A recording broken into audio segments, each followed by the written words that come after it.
London was not quiet at night. It was never truly quiet. Even at midnight, there were cars. There were trains under the streets. There were late workers and tired students and people who should have gone home an hour ago. Rain fell in thin lines. Streetlights turned it into pale streaks. Near a wide road by the river, a delivery van rolled past a closed shop. A group of 3 men walked on the sidewalk. They wore dark coats. Their heads were down. They looked normal from far away. Up close, they were not normal. Their eyes were wrong. Their mouths were too wide.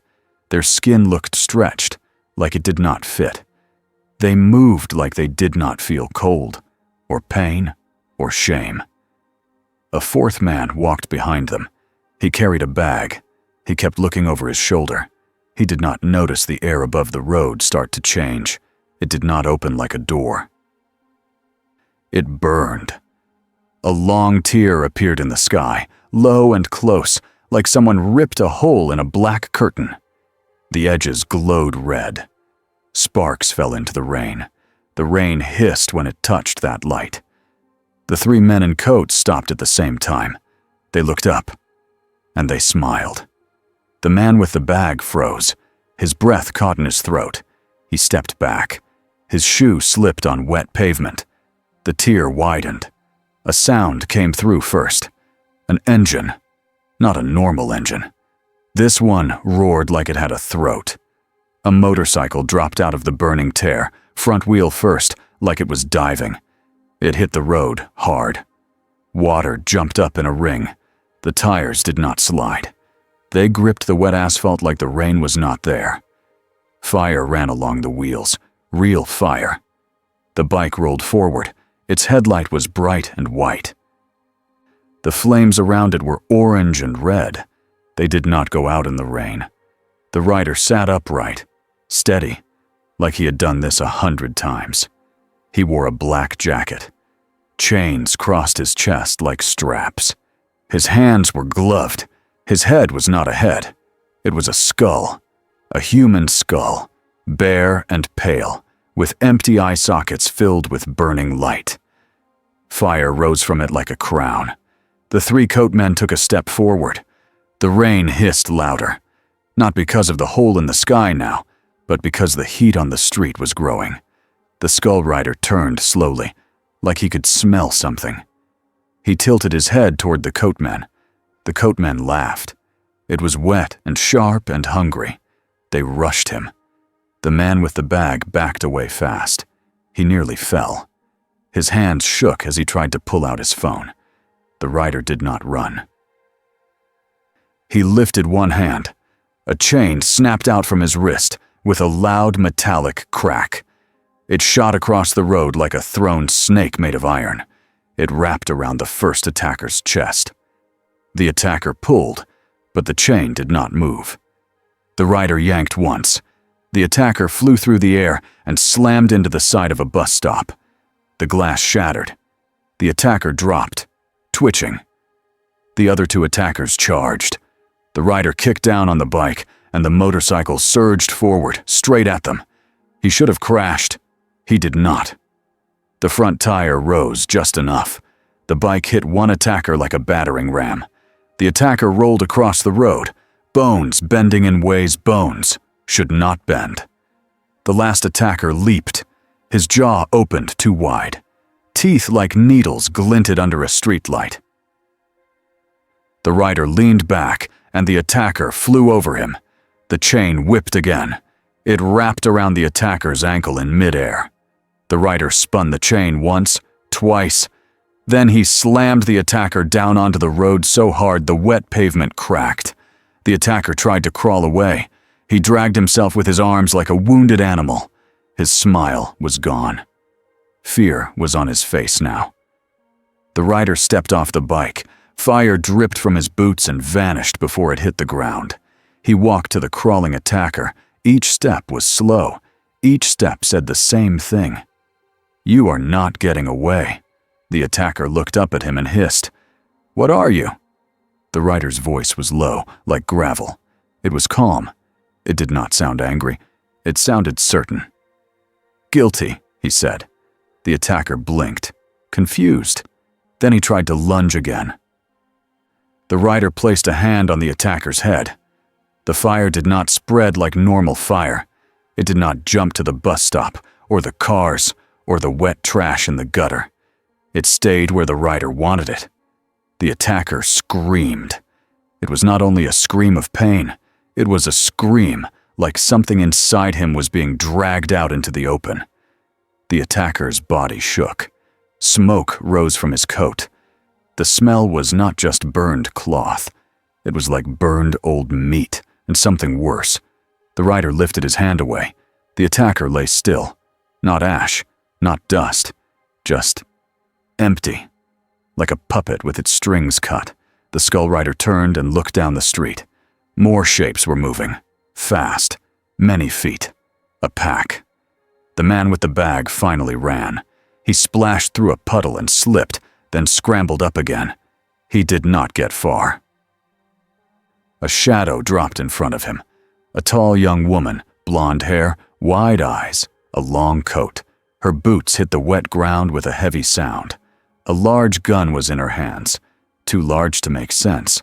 Her face was tense, but she did not look like she wanted to run. She looked like she had been sent. "Stay behind me," she told the man, firm and fast. The man stared at her gun. What is happening?" She did not answer. Her eyes were locked on the burning rider across the road. Behind her, a thin older man stepped out of the dark, like he had always been there. He wore a neat suit. His glasses caught the streetlight. He held wire-like lines that looked almost invisible in the rain. His posture was polite. His eyes were not. They measured distance. They counted exits. "Seras," he said softly. "That is not a ghoul." "I know," Seras Victoria whispered back. "I can see that." The pack arrived. They poured out of an alley. 6 of them, then 10. Their faces were wrong, like the first 3. Their eyes were bright with hunger. They ran straight toward the nearest humans, toward Seras and the man she was shielding. Seras lifted her gun and fired. The sound was enormous. The recoil pushed her shoulder back. The first ghoul's chest exploded. It fell and slid across the road, leaving a dark streak in the rain. 2 more ghouls rushed her from the sides. Walter's wire flashed. It moved so fast it looked like a line of light. 2 ghouls were cut clean, falling apart before they hit the ground. But there were too many. The pack kept coming. The skull rider mounted his bike in one smooth motion. He revved the engine. Flames surged brighter along the wheels. Then he rode. He rode straight into the pack. The motorcycle should have been stopped by bodies and bone. It was not. It plowed through like it was a train. The rider's chain snapped out again, rapping, yanking, throwing. Each movement was simple. No wasted motion. A ghoul leaped onto his back. The rider did not look back. Fire burst from his shoulders. The ghoul screamed and fell off like it had touched a stove that burned the soul, not the skin. Sarah stared. Her mouth was slightly open. Walter's eyes narrowed. His wires paused for half a second. He did not often pause. The rider slid the bike sideways, blocking the pack from reaching the civilians behind Seras. The bike's tires left black scars on the wet road. Steam rose in the rain. He stepped off again and stood between Seras and the ghouls. The ghouls hesitated, not because they were smart, because something in them understood fear. The rider turned his skull towards Seras and Walter, like he was checking them. Seras tightened her grip on her gun. She did not aim it at him. Not yet. Walter's wires shifted. Ready. The rider spoke, still calm. "Get them back," he said, "before they hurt more." Seras blinked. "We're trying." The rider nodded once, like that answer was enough. He faced the ghouls. The ghouls charged again, forced by hunger, forced by whatever made them. The rider lifted both hands. Hellfire rolled off him in a wave. It did not spread out wildly. It moved like a curtain, sweeping forward. It hit the front ghouls first. They screamed and fell, flailing. The ones behind them tripped, trying to climb over. The fire climbed their bodies fast. Rain hit it and vanished as steam. The fire did not go out. It kept burning until the ghouls stopped moving. Saris felt her throat go dry. Walter watched the fire with a careful, cold stare. "Not normal combustion," he murmured, more to himself than to her. "Not fuel-based." The rider stepped forward and snapped the chain out once more. He caught the last two ghouls and dragged them toward him. He looked into their faces. Their eyes were empty. He released them anyway. They fell, burning, and did not rise. For a moment, the street was quiet again, only rain and steam and distant traffic. Then a new sound came from behind. A laugh, low, smooth, happy. Saris turned her head slowly. A tall man in a red coat stood in the rain like it was nothing. His hair was dark, his skin was pale. His smile was wide and sharp in a way that did not belong on a human face. His eyes gleamed. Alucard. He looked at the burning rider like he had just found a new game. "Well," Alucard said, voice warm with amusement, "this is a surprise." The rider's skull turned toward him. Two monsters looked at each other in the rain. One smiled, the other did not. Alucard's grin grew wider. "So," he said, almost polite, "what kind of monster are you?" The rider's fire crackled louder, as if it heard the question and did not like it. And somewhere far away, in a place no one on this street could see, a man in a uniform listened to the first shaky video clip of the burning skull on a motorcycle and laughed until he clapped his hands. Integra Hellsing did not like surprises. She liked reports. She liked clear threats. She liked enemies that could be named and counted. A flaming skull man from a hole in the sky did not fit into any file on her desk. And yet, her voice stayed steady when she spoke. "Bring him in," she ordered. Her headquarters was not a castle in the storybook sense. It was old and heavy and full of doors that locked in more than one way. Stone walls, metal reinforcements, quiet hallways, people with guns who knew exactly where to stand.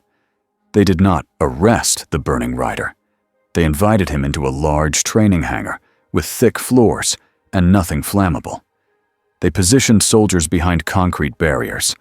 They placed holy symbols at the edges, not as a trap, but as a test. The rider walked in like he owned the place.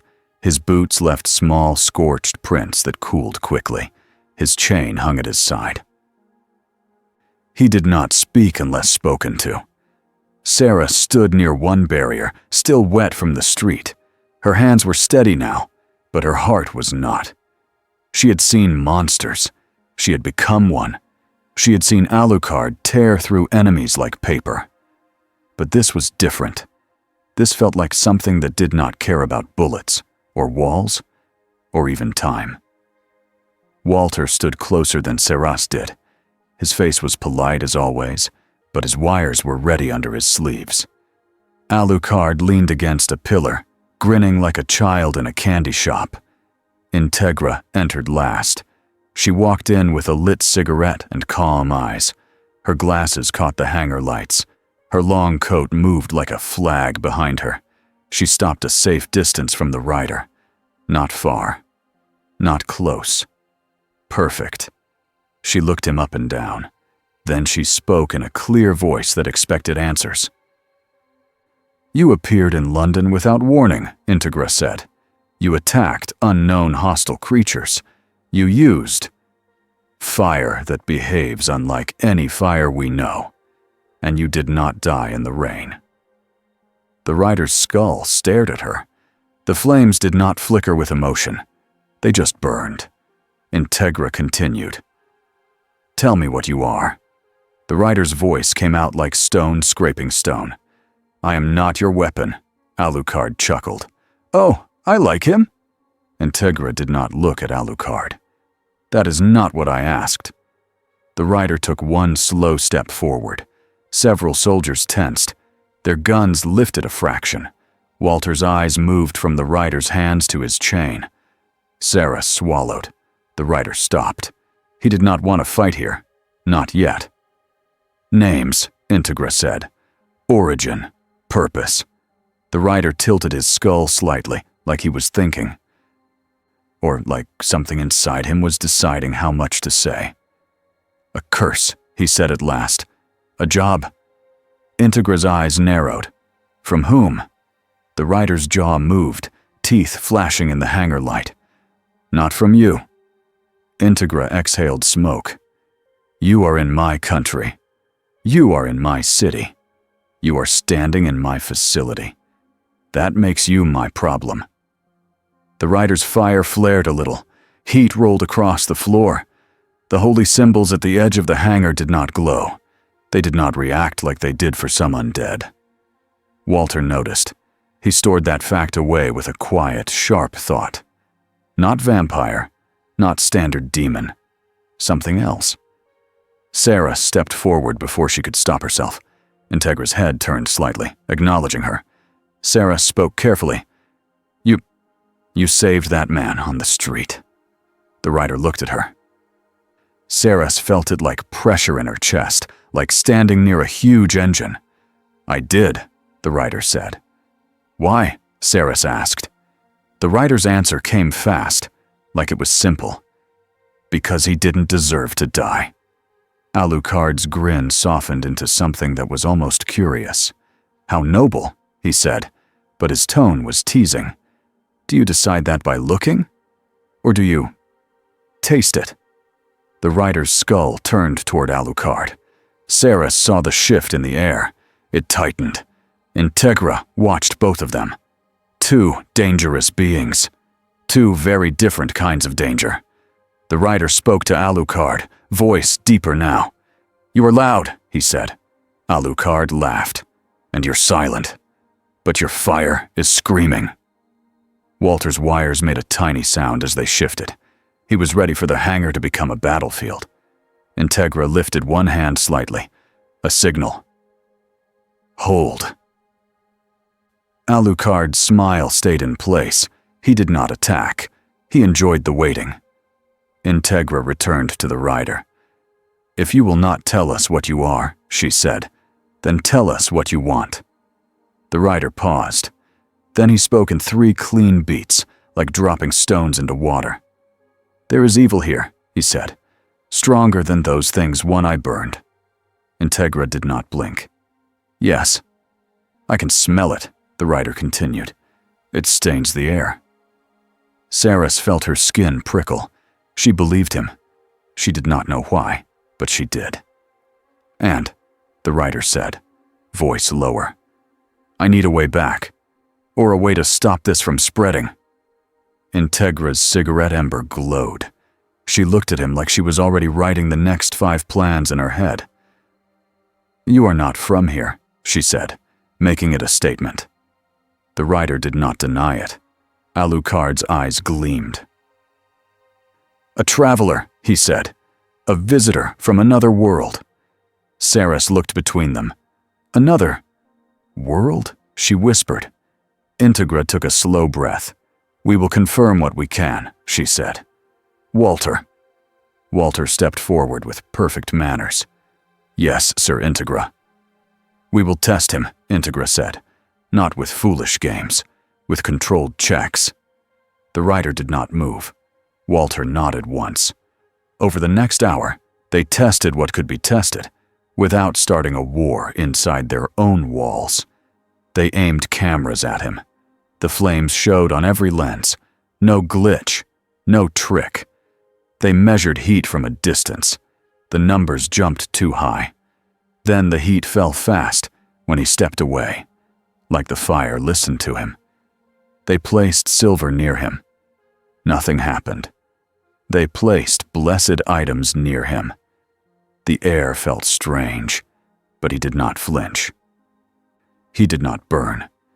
They fired one careful shot at a hanging metal plate near him to see if he reacted. He did not. He watched. calm. Saras thought of a statue, but not a dead statue. A statue that could move if it wanted and break the whole room. Alucard got bored of watching tests. He walked toward the rider, hands in pockets. "Let's test something real," he said, cheerful. Integra's eyes sharpened. "Alucard." Alucard waved one hand. "Relax. I will be gentle." Saras wanted to say that Alucard did not know the meaning of gentle, but her mouth stayed shut. Alucard stepped close enough that Saras's fingers tightened on her gun again. Alucard leaned in. He smiled at the rider. Then, in a flash, Alucard's hand moved, fast enough that a human eye would miss it. He reached for the rider's skull, not to hurt him, to see what he was. The rider's chain snapped up and wrapped around Alucard's wrist mid-motion. Metal clinked. Alucard's eyes widened with delight. "Oh," Alucard said softly. "You are fast." The rider yanked. Alucard should have been pulled forward like a normal man. He was not. He planted his feet. The chain went tight. The floor groaned. Two forces pulled against each other, not equal, not simple. The rider's fire rose higher. Alucard's smile turned sharp. His shadow behind him moved wrong, like it had teeth. Walter's wires lifted. Saras raised her gun. Integra's voice cut through the tension like a knife. "Enough!" Alucard paused. The rider paused. For half a second, the hangar held its breath. Alucard's grin returned, easy as a mask. "Fine," he said. "For now." The rider released the chain. It slid back around his arm as if it belonged there. Integra stepped forward one pace. "This is how it will work," she said. Her tone was not pleading. It was not hostile. It was command. "You will not attack my assets," Integra said, eyes on the rider. "You will not endanger civilians. You will not turn London into a furnace." The rider's skull faced her, fire steady. Integra continued. "In return, Hellsing will provide information. We will point you toward the threats we face. We will investigate your arrival. If there is a method behind it, we will find it." Saras felt a strange pull in her chest. Integra was fearless, not because she was strong in body, because she refused to bend. The rider spoke after a pause. "I do not take orders," he said. Integra nodded slightly, like she expected that. "Then consider it a deal," she said. "A deal between predators in the same hunting ground." Alucard laughed quietly. "Now that is poetry." Integra shot him a look that said, "Shut up." The rider did not react to the joke. "I hunt the guilty," he said. "I will not stop." Integra's eyes were cold. "Then hunt them where we can control the damage." Walter cleared his throat softly. "If I may, Sir Integra," he said. She glanced at him. Walter looked at the rider. "Do you have a human form?" he asked, polite. "A way to speak without causing panic in the streets." The rider's flames dipped slightly, as if listening inward. Then the fire drew back. The skull blurred. In a breath, the rider looked like a man. A rugged face. Tired eyes. Dark hair damp from rain that was no longer falling on him. A leather jacket with chains. Hands that looked human. Saras blinked hard. She did not realize she was holding her breath until she let it out. Alucard's grin widened. "Oh, there you are." Integra's gaze sharpened. "Name," she said. The man's jaw tightened. He looked away for a moment, like the word tasted old. "Johnny," he said. Saras heard the tiredness in it, not weakness. "Where?" "Johnny what?" Integra asked. "A beat." "Blaze," he said. Integra nodded once, like she had filed it already. "Johnny Blaze," she repeated, tasting the name like a code. Alucard clapped softly. "Lovely." Johnny's eyes flicked to Alucard. "And you?" Alucard bowed a fraction. Alucard, he said. Johnny stared at him. Something in Johnny's face said he knew that was not a real name, or that it was a name made to hide a truth. Seras stepped forward again, voice cautious but honest. I'm Seras Victoria, she said. We're not the police. We deal with monsters. Johnny's eyes moved to her, and for a moment she felt seen in a way she did not like. Not judged, not yet. Just measured. You're not human, Johnny said, simple. Sarah stiffened. No, she admitted. Johnny nodded once, like that was a fact, not an insult. But you protected a human, he said. Saris did not know what to say to that, so she said the truth. I try. Johnny's gaze moved to Integra again. Integra took one last drag from her cigarette. Then she put it out with a firm twist. Walter, she said, prepare a report. Include every square foot of street damage. I want numbers. Walter bowed his head. Of course. Saris glanced at him, confused. Street damage? Walter's mouth twitched in a tiny, almost smile. The bus stop, he said. The cracked pavement. The scorched road surface. Integra's voice was flat. London will send us the bill. Alucard laughed again. Ah, yes, the true enemy. Paperwork. Johnny looked at Integra. For the first time, there was a hint of something close to humor in his eyes. I don't carry cash, he said. Integra stared at him. Then, very quietly, she said, neither do I. And Saris realized, in the middle of monsters and fire, that her boss was going to be angry about the bill for the rest of the night. That thought almost made her feel normal. Almost. In the days that followed, Hellsing moved fast. They did not announce Johnny Blaze to the world. They could not. London would panic. The government would panic. The church would panic. They kept him in controlled spaces during the day. At night, they gave him leads. Not full freedom. Not full control. A narrow path. Johnny accepted it because the scent he had felt on the street did not fade. It got stronger. Somewhere in London, something was making more ghouls. Somewhere above London, the tear in reality had left a scar Johnny could still feel. And in a hidden room far away, the Major of Millennium leaned over a table covered in maps and smiled at the burning man's face on a paused video screen.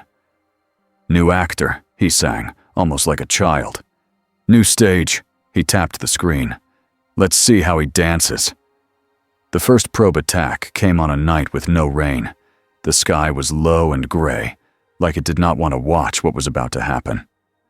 Integra sat in her command room with a headset on, eyes on multiple screens. Her posture was still. Only her fingers moved, tapping a pen against her desk. On one screen, a camera showed Saras in the back of a vehicle. Her big gun rested between her knees. Her eyes were focused, jaw tight. On another screen, a small drone camera showed the docks area. Empty buildings, stacks of containers, quiet water, long shadows. Walter stood near Integra, hands folded, looking calm. Alucard was not on any screen. He never needed to be. He was already out there, somewhere in the dark, moving like smoke. Johnny Blaze sat on a motorcycle in a side street near the docks. In the dim light, he looked like a tired biker. But Integra knew what he could become. She spoke into the headset, voice clear. We have confirmed ghoul movement near the warehouses. We have reports of missing people. We have a lead. Saris's voice came back. Copy. Walter's voice was softer. Be cautious, Saris. Integra looked at the drone feed. Johnny Blaze, she said. You are with Saras's unit. A pause. Then Johnny's voice, low and steady. I'm here. Integra's eyes narrowed. If you burn the docks down, I will personally... Johnny cut in, calm as ever. I'll keep it tight. Integra's pen stopped tapping. She exhaled through her nose. Proceed. Saris's truck rolled into the docks. The place smelled like rust and old oil. Saris's vampire senses picked up the stink of death under it. It was faint at first, then stronger. She looked out the window and saw a warehouse door hanging open. Inside, darkness. Her team moved out. Soldiers in black uniforms, weapons ready, lights on. Saras stepped in last, gun up.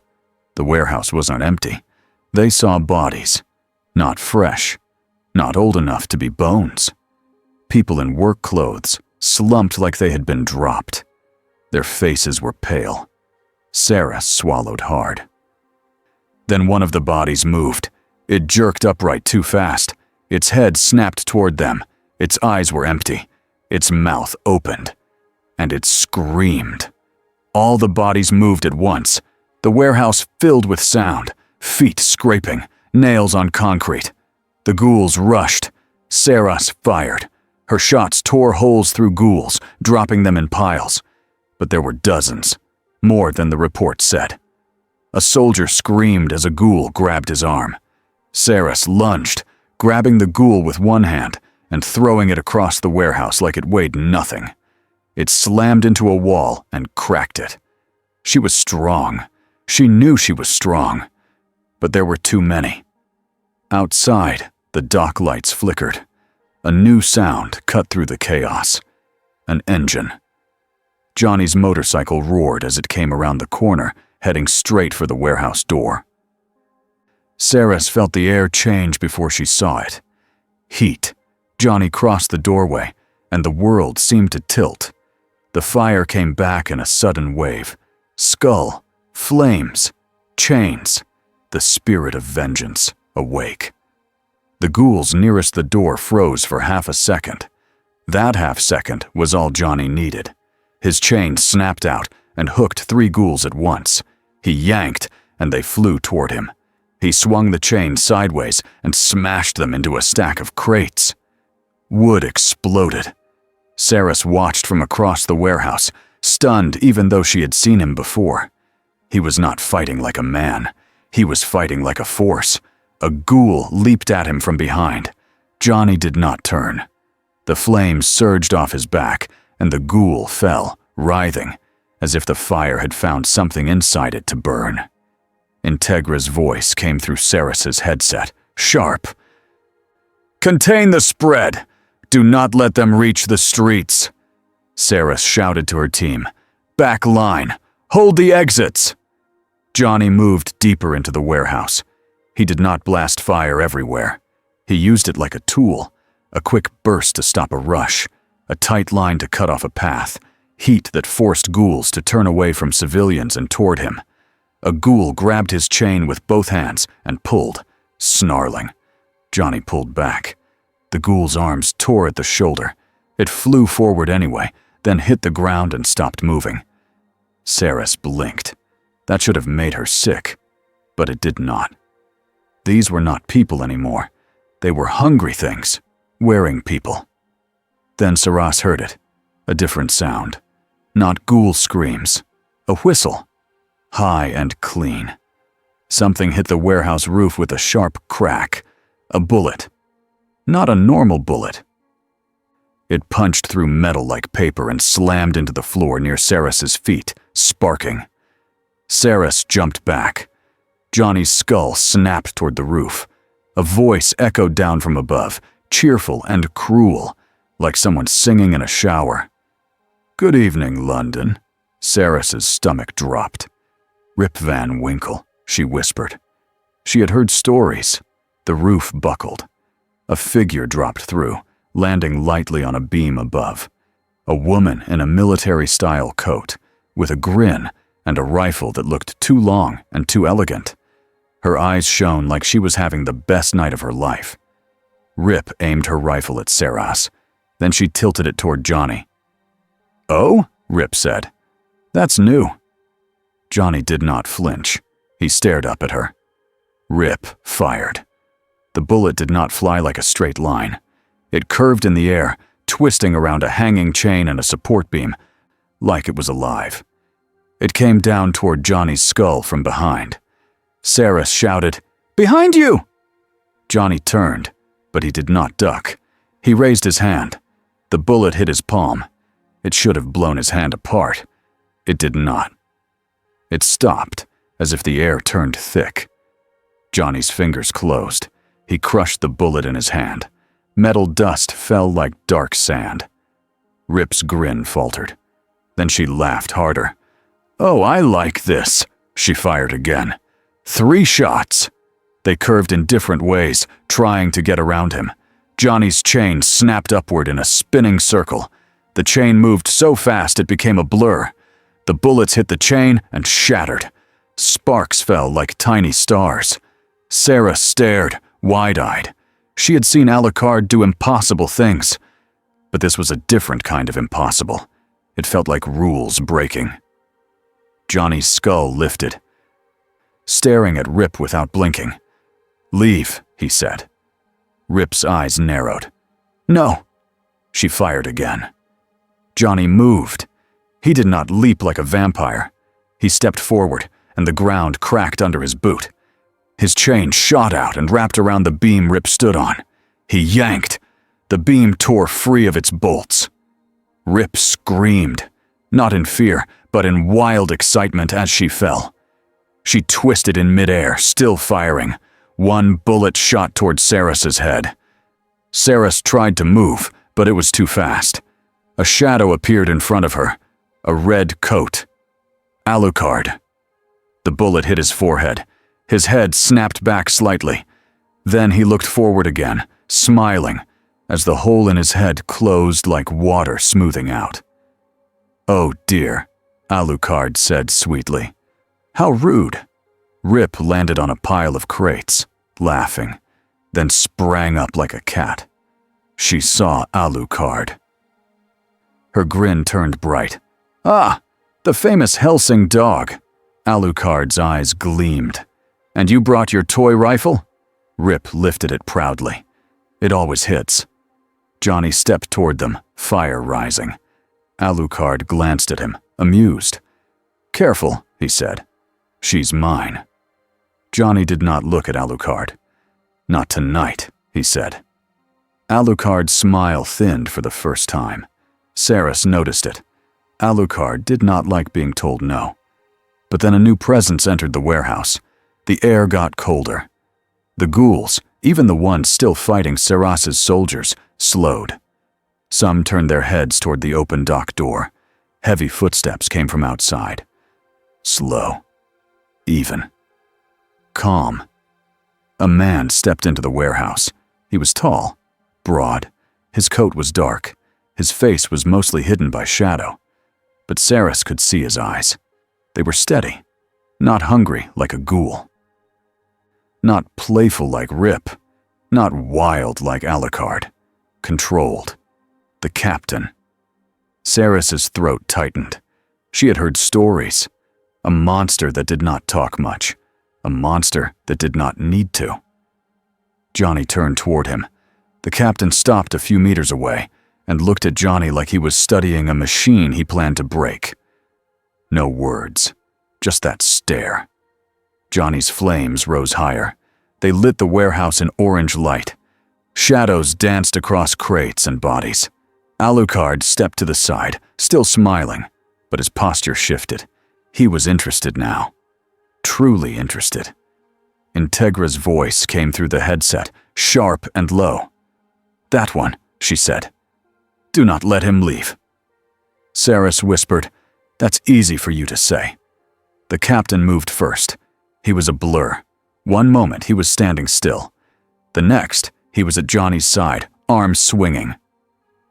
His fist hit Johnny's ribs with a sound like a hammer hitting a car door. Johnny slid sideways a meter, boot scraping. He did not fall. He turned and grabbed for the captain. The captain slipped under his hand and struck again. Faster. 2 hits to the chest, 1 to the jaw. Johnny's skull snapped with the impact. Fire flared. But Johnny did not stumble like a normal man. He planted his feet. He swung his chain. The chain cut through the air and wrapped around the captain's arm. Johnny yanked. The captain's body jerked. Just a little. Then the captain pulled back. Hard. Johnny felt it, even through the curse. The captain's strength was not human. It was not ghoul strength. It was packed and trained, like a weapon. Johnny's bike skidded slightly as the pull traveled through the chain. The captain lunged forward, using the chain like a line to close distance. He drove his shoulder into Johnny's chest and pushed him backward. They crashed into a stack of containers inside the warehouse. Metal crumpled. Saris watched, breathing hard. She did not even know where to aim her gun. She would only get in the way. Alucard laughed, delighted. "Yes," he whispered. "Now we're talking." Johnny pushed back. His fire surged, and the metal around them glowed red for a second. The captain's coat smoked. The captain did not cry out. He did not flinch like a ghoul. He grabbed Johnny's throat. His fingers closed around bone and flame. Johnny's fire licked over the captain's hand. The captain's eyes narrowed.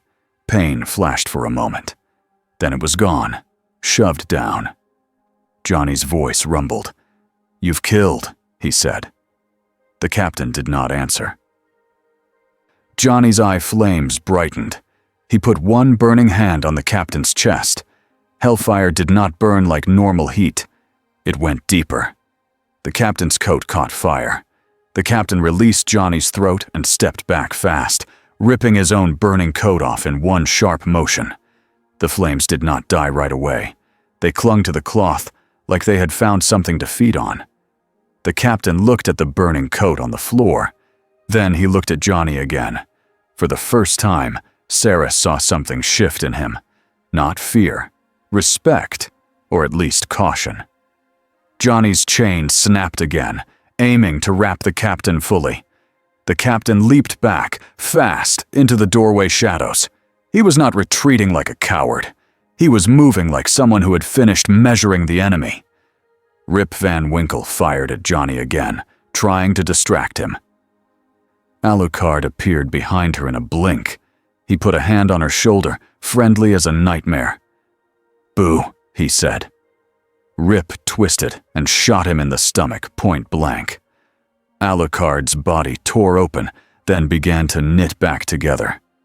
Alucard laughed. "You are adorable." Rip's grin stayed, but her eyes flicked toward the door. The captain was already halfway out. Johnny started toward the exit. Integra's voice snapped in his ear. "Do not chase blindly." Johnny did not slow. Saris shouted, "Johnny, wait!" Johnny paused for half a second. Not because he was obeying, because he heard Saris's voice. A voice that sounded like someone trying to do the right thing in a world that punished it. He looked back once. Saris met his gaze. She could not see eyes in the skull, but she felt the attention. "The streets," Saris said. "If you chase and burn everything, people will die." Johnny's jaw tightened. The flames dipped, controlled. He turned back toward the exit. The captain was gone. Johnny's chain fell back to his side with a metallic rattle. Alucard licked blood from his lip like it was a joke. "Oh no," he said, fake sad. "Our guest is leaving." Rip Van Winkle backed away too, still grinning. "This was fun," she called. "See you soon." She leaped up toward a broken roof beam and vanished into the dark above, moving with vampire-like speed, even if she was not one. The ghouls, without their leaders close, became sloppy. Some tried to flee. Johnny did not let them. He moved through them like a reaper through tall grass. Chain, fire, silence. Saris and the soldiers finished the rest with guns and blades. Minutes later, it was over. Bodies lay still. Smoke rose. The warehouse stank of burned death and salt air. Saris lowered her gun slowly, breathing hard. She looked at Johnny. He stood in the center of the ruined warehouse, flames lighting the broken metal around him. Alucard walked up beside him, hands in pockets, eyes bright. "You didn't catch him?" Alucard teased. Johnny's voice was low. He wasn't here to win. Integra's voice came through the headset, quiet now. "A probe," she said. "They wanted to see what you'd do." Johnny's skull turned slightly, as if he was listening to something deeper than the headset. Sarah stepped closer, careful. What are they?" she asked. Johnny looked at the burned ghouls. "People who chose wrong," he said, "and something else wearing their choice like a costume." Sarah shivered. Walter's voice came through, calm but tense. "Sir Integra," he said, "we have multiple reports, other docks, other streets." Integra's jaw tightened. "They're spreading the attack," she said. "Diversion? Pressure." Alucard's grin widened. "A party?" Saris looked at Johnny. "Can you be in two places?" Johnny's flames flared brighter, like the answer was obvious. He swung his leg over the motorcycle. The engine roared. "I don't need to be," he said. Then he rode out of the warehouse, fire reflecting in puddles, heading toward the next scream. On Integra's desk, hours later, would be a new stack of damage reports. The dock authority would complain about melted steel. The city would complain about cracked pavement. Integra would sign every page with the same flat expression. But underneath that calm, one fact would sit like a weight in her chest. This was not a normal war anymore. Millennium had tested the new factor in her world, and the new factor had answered back with hellfire. Morning came with a dirty gray sky and a smell that did not belong in a city. Smoke. Not the normal kind from traffic or factories. This one had a sharp edge. It clung to the back of Saris Victoria's throat even after she left the docks. She sat in the back of the Hellsing vehicle and stared at her hands. Her gloves were clean, but she still felt like they were covered in ash. Across from her, two soldiers kept their eyes forward. They did not talk. They looked like they wanted to forget everything they saw in that warehouse. Saris understood that feeling. The truck hit a pothole. The metal floor rattled under her boots. She glanced toward the small window. London moved by outside. People walked dogs. A man carried coffee in a paper cup. A bus stopped at a red light. None of them knew what almost spilled into their streets last night. Saris's headset crackled. Walter's voice came through, calm and polite as always. "Saris, report when you arrive." Saris swallowed. "Yes, Walter." Her eyes drifted to the back of the convoy, to the empty space where Johnny Blaze should have been. He did not ride inside the vehicles. He rode on his own, a few streets away, always moving, always scanning. Saris had seen him at the end of the fight. He stood in the ruined warehouse like a statue made of heat. Then he left without a speech, without a victory pose. He just went to the next problem.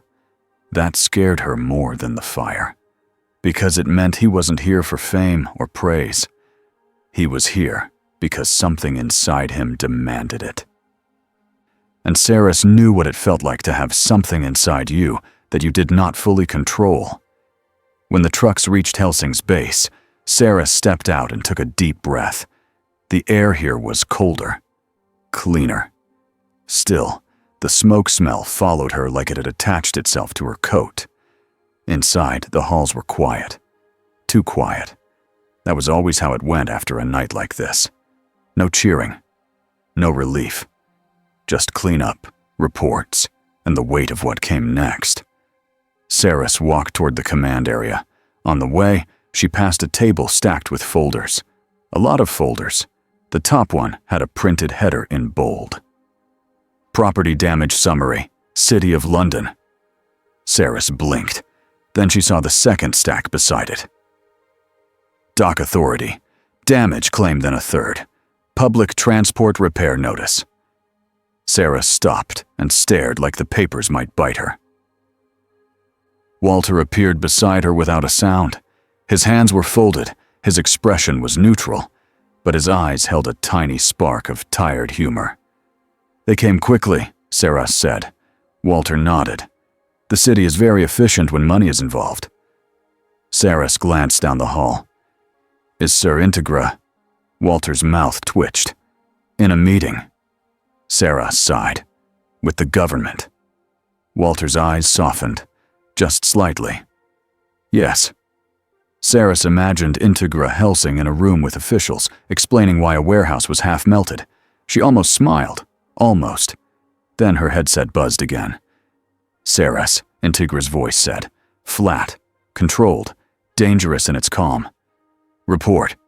Now. Saris straightened. Yes, Sir Integra.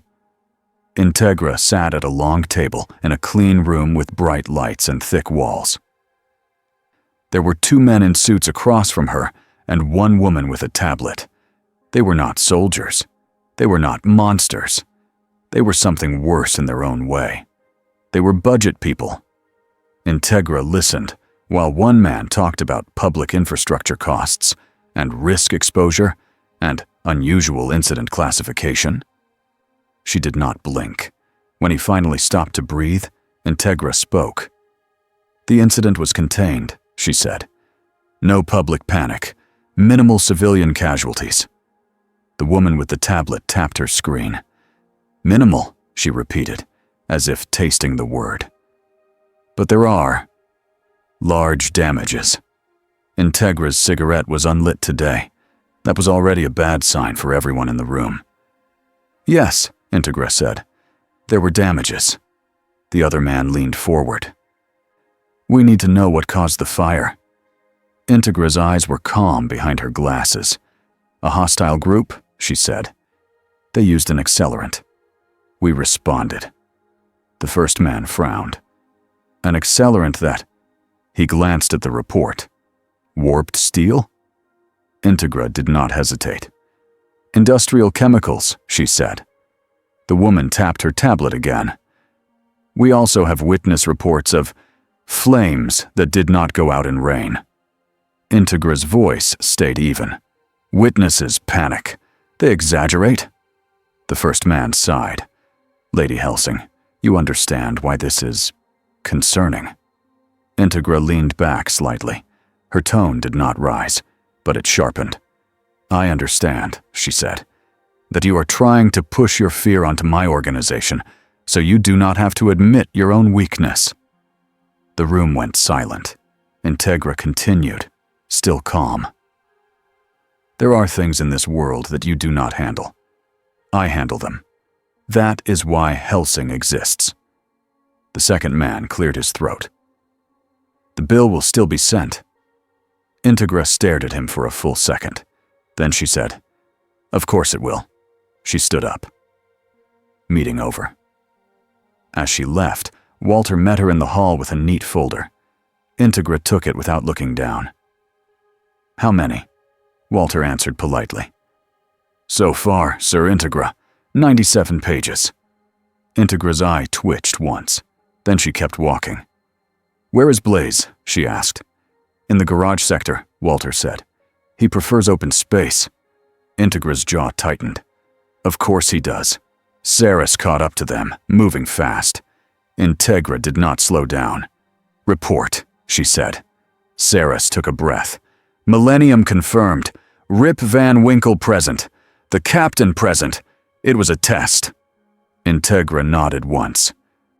Yes, Saris added. Johnny stopped most of the spread, but they left when they wanted. Integra's eyes narrowed. They measured us. Walter's tone was gentle, but serious. And they measured him. Integra's gaze moved toward the closed doors ahead. Bring him to me, she said. Then she paused, and her voice gained a dry edge. And bring a pen. I have a feeling I will be signing documents until the end of time. Saras almost smiled again. Almost. Johnny Blaze sat on a metal bench in the garage, elbows on knees, head down. In the dim light, he looked like a man who had not slept in years. His motorcycle stood nearby. Even when it looked normal, it did not feel normal. It felt like an animal that might bite. The chain around Johnny's chest clinked softly when he moved. He did not hear Integra and Walter at first. Or maybe he did, and chose not to react. Integra stopped a few steps away. She did not like how the garage smelled. Smoke, oil, something faintly burned that was not fuel. "Blaze," Integra said. Johnny lifted his head. His eyes were tired, but they were sharp. "You saw them," Integra said. "Millennium. They came to test you." Johnny nodded once. "They're planning something big." Integra's eyes narrowed. "We know." Johnny stared past her, like he was listening to the city through the walls. "It's not just ghouls," he said. "It's not just soldiers. There's a mind behind it." Walter spoke softly. "The Major." Johnny's gaze shifted. "You know his name." Integra's voice stayed cold. "We know many names." Johnny's hands tightened. For a second, Saris thought she saw heat under his skin, like fire waiting behind a door. He looked at Integra. "He doesn't feel like the others," Johnny said. Integra's lips pressed into a thin line. "Meaning?" Johnny's voice was low. "I burned ghouls. They screamed like they had something left in them. The captain. He felt controlled, like discipline. Rip. She felt like joy in killing." Saris shivered. She had never heard someone talk about evil like it had smell and weight. Then Johnny added, "But the one pulling strings." He paused. "He feels empty." Integra's eyes hardened. "That is a dangerous kind." Johnny nodded. "Yes." Walter spoke again. "Sir Integra, we have compiled everything on Vatican activity in the region. Iscariot has been moving more than usual." Integra's gaze sharpened. "Maxwell." Saris's stomach tightened. She hated that name. Integra turned to Johnny. "There is another factor," she said. "The Vatican may already know about you." Johnny's jaw clenched. "They always notice fire." Saris blinked. "Always." Johnny did not answer. Integra studied him. "Tell me," she said, "what you are." Johnny's eyes flicked up, and for a moment, Saris felt something heavy behind them, something not fully human. "A punishment," Johnny said. Integra's voice stayed steady. "A punishment for whom?" Johnny's gaze drifted toward the far wall. "For the guilty." Integra nodded once. "Convenient." Johnny looked back at her. "Not convenient," he said. "Necessary." Integra's eyes hardened. "You do not get to decide guilt in my city." Johnny's tone did not change. "I already do." The air tightened. Saris felt it. Walter felt it. Even the soldiers near the doors felt it. Integra took a breath. She chose control over pride, because she was good at that. "Then we will do this the only way we can," Integra said. "We will guide where your instincts go." Johnny's eyes narrowed slightly. "You want to aim me?" Integra's answer was honest. "Yes." Johnny stared at her for a long moment. Then he said, "Show me the worst." Integra nodded. "We will." As Integra turned to leave, Alucard's voice came from the shadows, like a joke told in the dark. "Oh, this is going to be fun." Saris spun. Alucard leaned against a pillar, hands in his pockets, smiling like he had been there the whole time. He probably had. Johnny's eyes locked on him. The tiredness in Johnny's face did not go away, but something else rose under it. Awareness. Alucard's grin widened. "Hello again, Burning Man." Johnny did not greet him. Alucard stepped forward, slow and relaxed. "I've been thinking," he said, "about your little hobby." Johnny's voice stayed flat.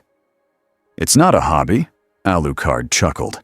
"Everything is a hobby if you do it often enough." Saris glanced at Integra, worried. Integra did not look worried. She looked annoyed, which was almost worse. Alucard's eyes moved to Saris for half a second, then back to Johnny. "So," he said, voice light, "do you judge me too?" Johnny did not answer right away. He stood up slowly. The garage felt smaller. "I judge choices," Johnny said. Alucard's smile did not fade.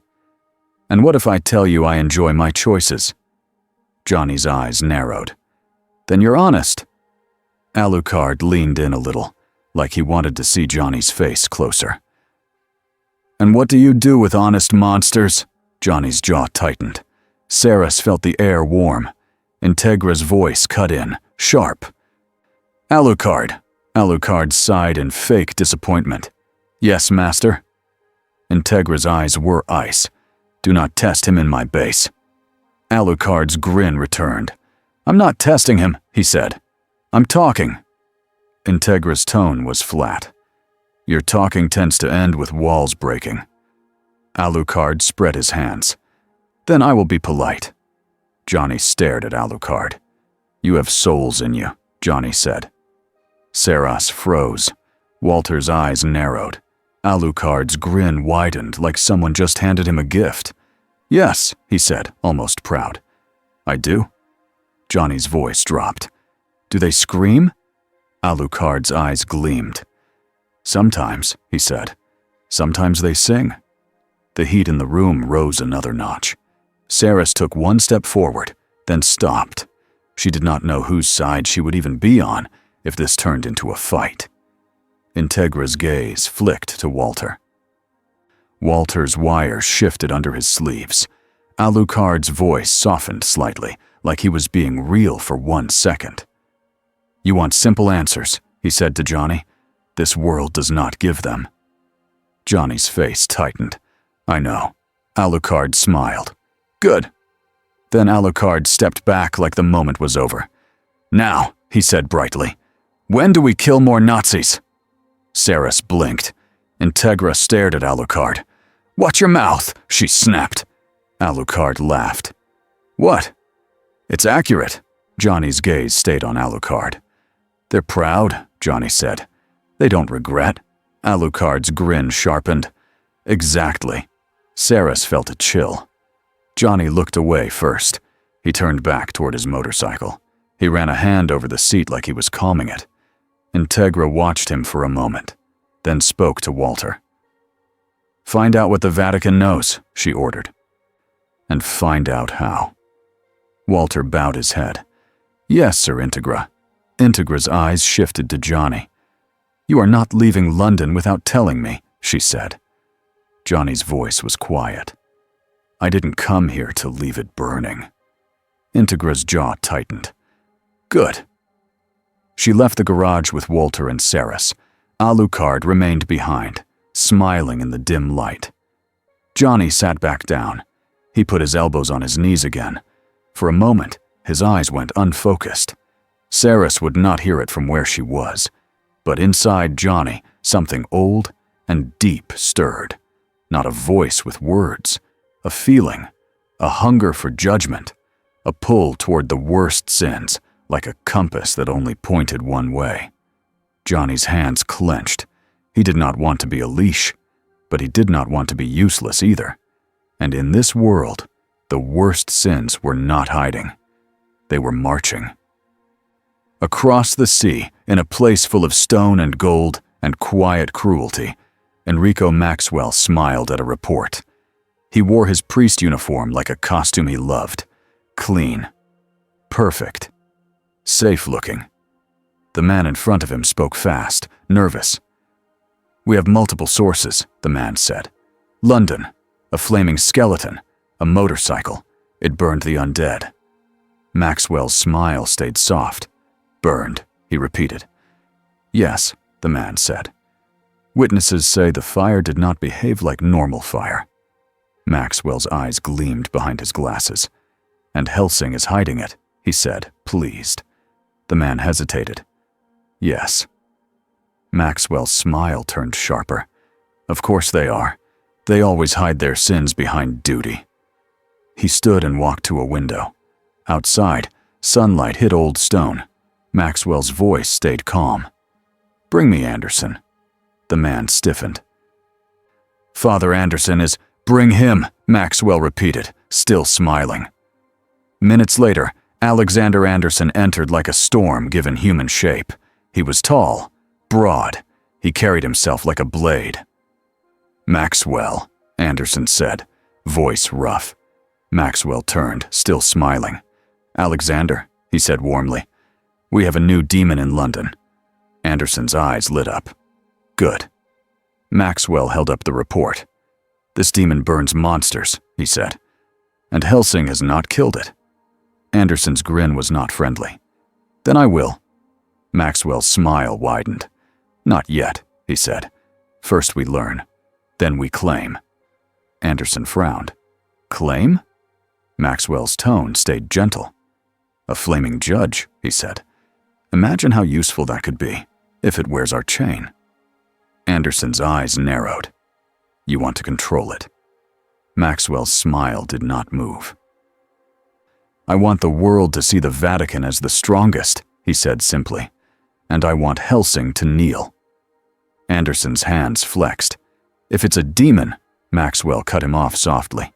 "If it is a demon, we bind it. If it is something else, we bind it anyway." Anderson stared at him. Then he nodded once, not because he liked it, because he was loyal to the mission Maxwell gave him. Maxwell turned back to his desk. He opened a drawer and pulled out an old item wrapped in cloth. When he unwrapped it, the metal inside caught the light. A chain. Not thick like a prison chain. Thin, old, and marked with tiny symbols. Maxwell's smile became almost loving. "A relic," he whispered. "A promise." And far away, above the clouds, the Major listened to his own report and laughed. He laughed the way a man laughs when the world gives him exactly what he wanted. "A burning skeleton on a motorcycle," he said, clapping his hands. "Delightful." His officers stood around him in the airship's command room. Some smiled. Some looked uneasy. The Major did not care. He pointed at a screen with Johnny's flaming skull frozen mid-frame. "War is theater," the Major said happily. "And we have a new actor." He leaned closer, eyes bright. "Now," he said softly, "does the actor punish sinners because they feel guilt, or because they did wrong?" No one answered. The Major smiled wider. "We will test," he said. "We will test with men who feel nothing but pride." He turned to one officer.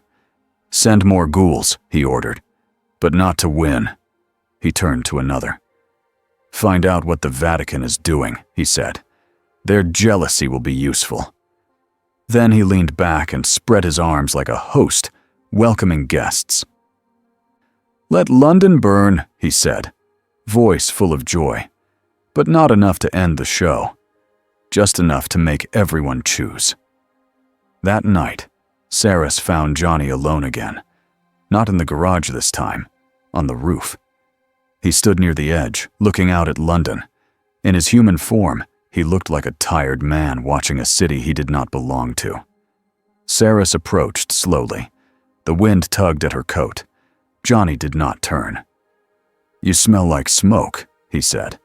Saris blinked. "So do you." Johnny nodded once.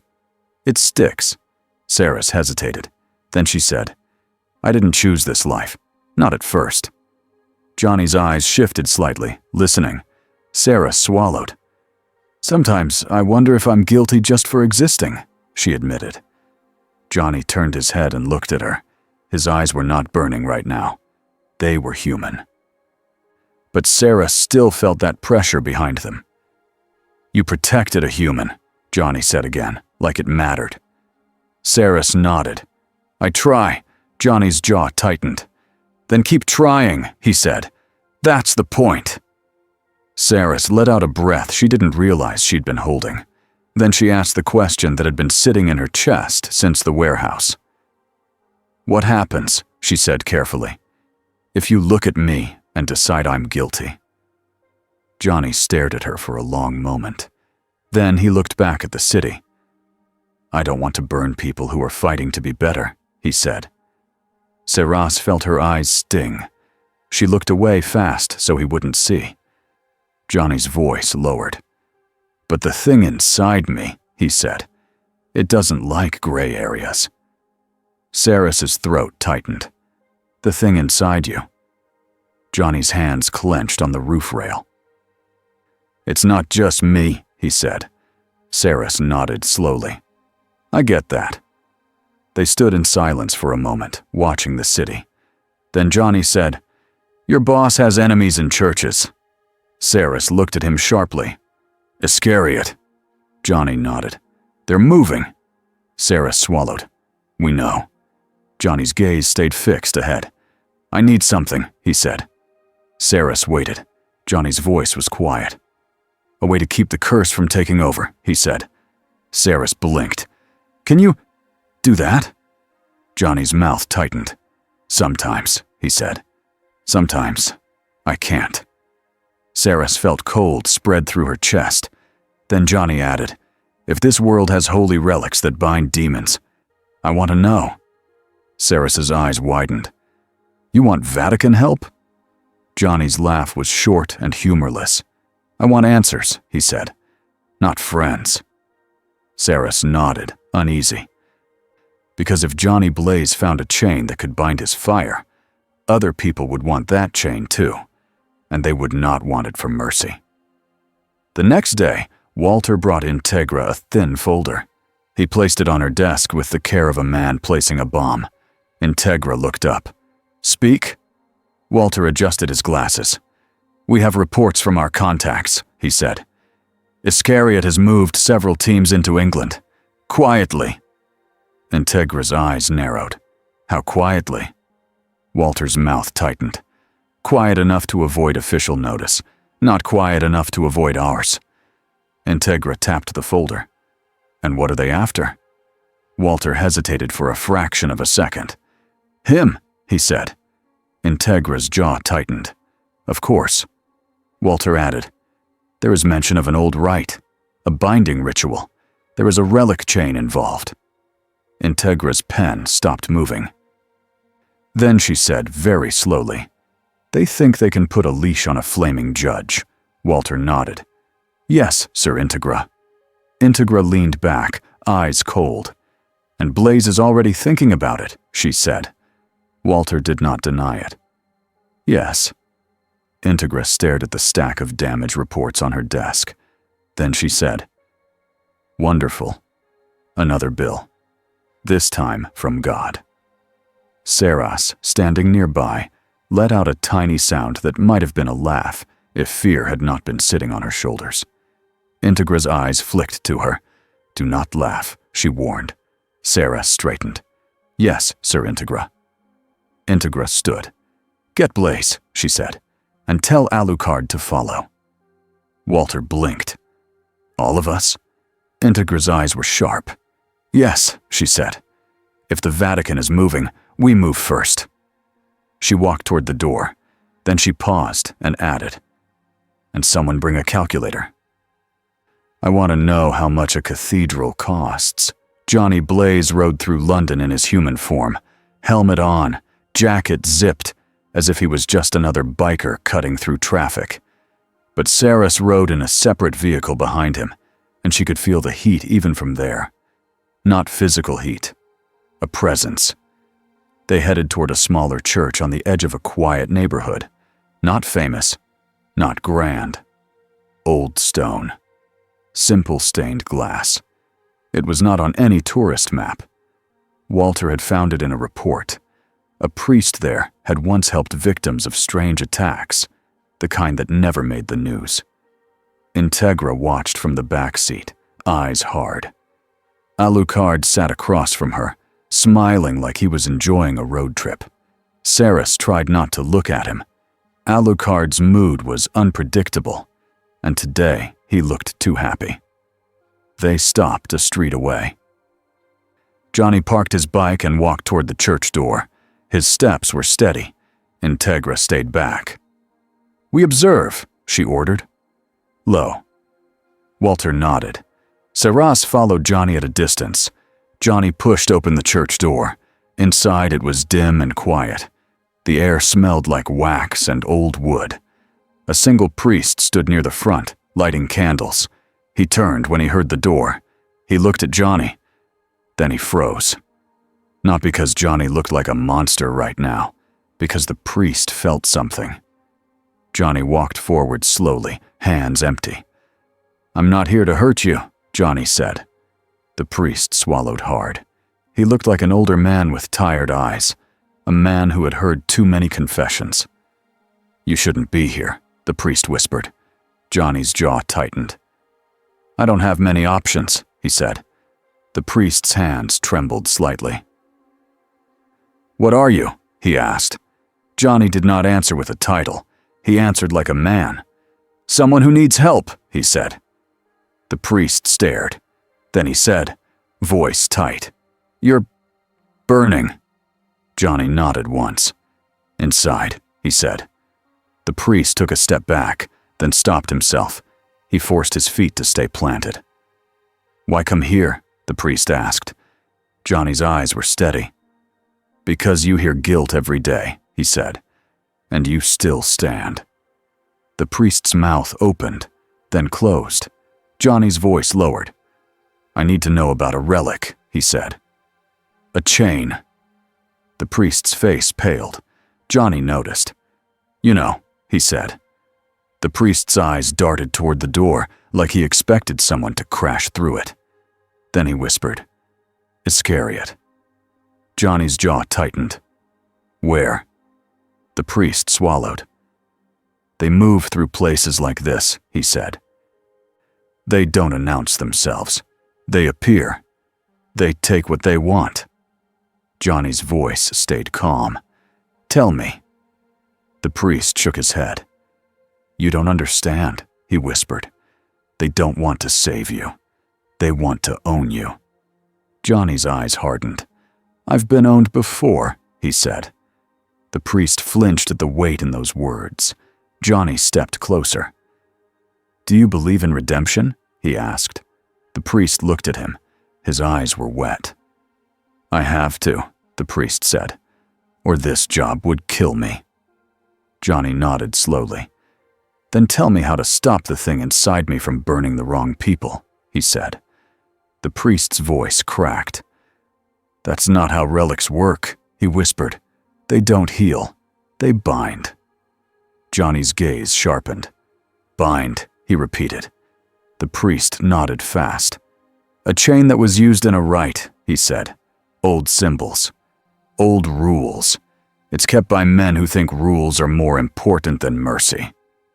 Johnny's hands clenched. "Where?" The priest hesitated.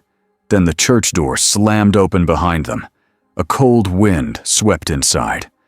Saris, standing near the entrance, felt her blood run colder, because she knew that presence. A man walked in with a grin like a blade. Father Alexander Anderson. He wore his priest uniform like armor. His eyes were bright. Too bright. "Good evening," Anderson said, cheerful in a terrifying way. "I heard there was a demon asking for chains." Saris raised her gun. Anderson glanced at her and smiled wider. "Ah," he said. "A vampire. How nice." Johnny turned slowly.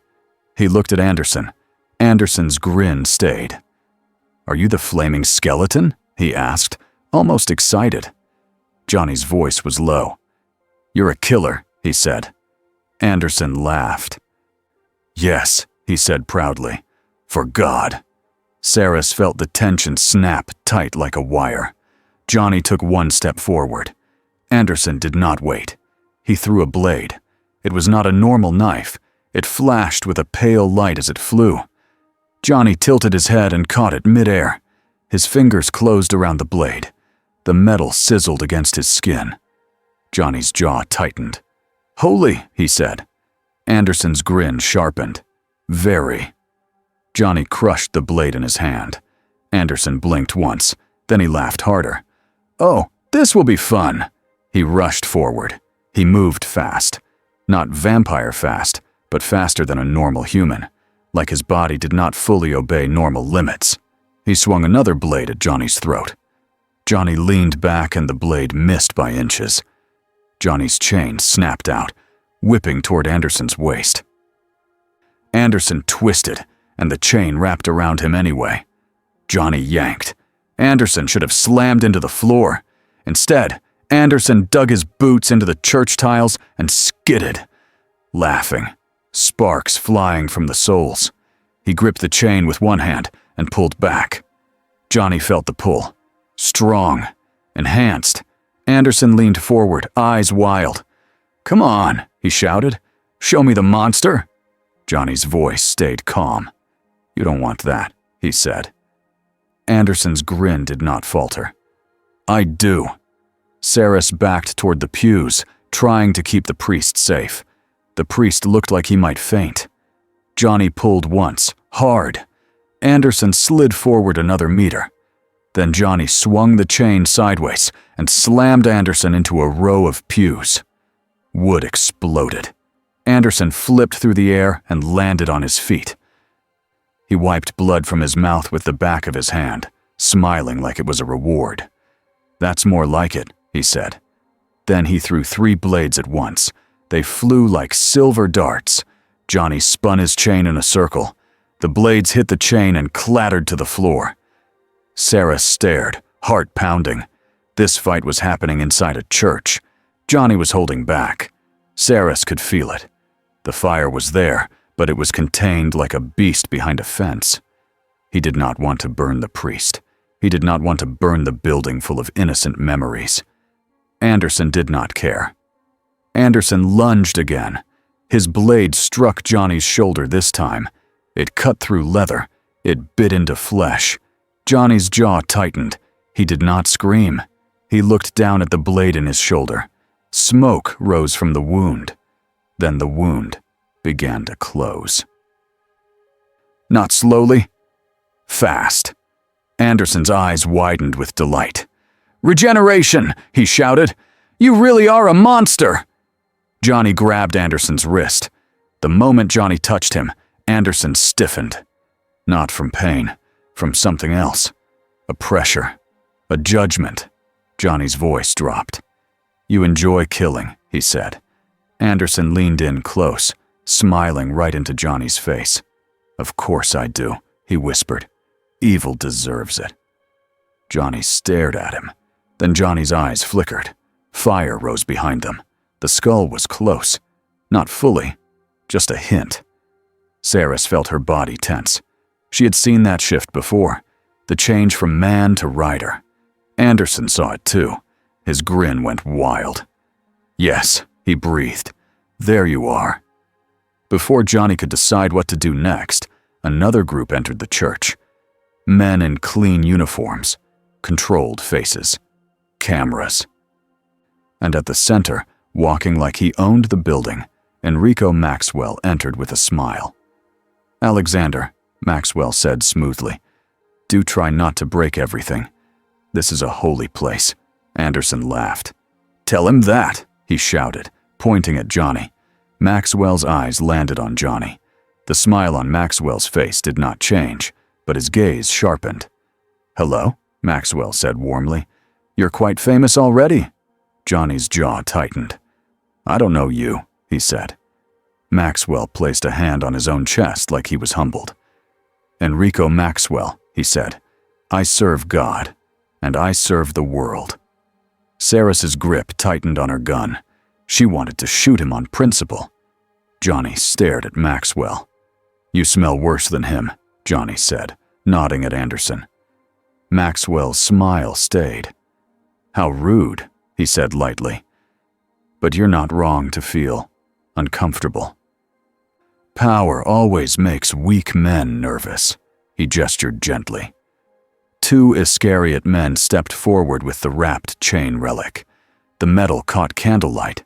The priest gasped softly, terrified. Johnny's eyes locked on the chain. He felt it, not like a normal object, like a rule, like a trap made of prayer and pride. Maxwell's voice was gentle. "You asked about chains," he said.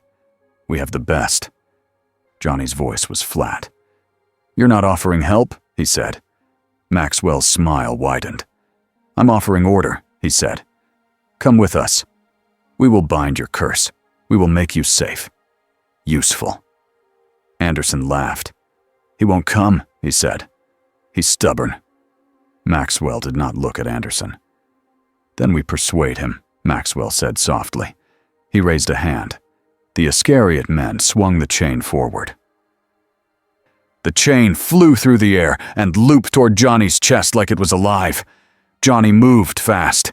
He snapped his own chain up to catch it. Metal hit metal. For half a second, both chains locked. Then something snapped in the air. Not a sound, a feeling. Like reality flinched.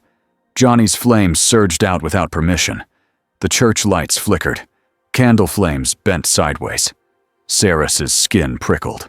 The priest screamed, "No!" Maxwell's smile tightened for the first time. "Interesting," he murmured.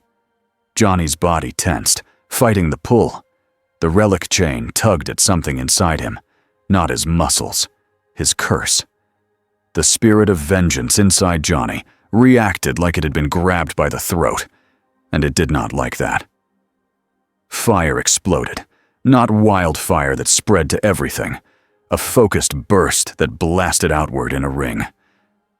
Pews cracked, dust fell from the ceiling, the stained glass windows trembled, and then something worse happened. Behind the altar, the air darkened. It warped. A thin tear appeared, not in the sky this time, but inside the church itself. A tear shaped like a wound. Red light bled out of it.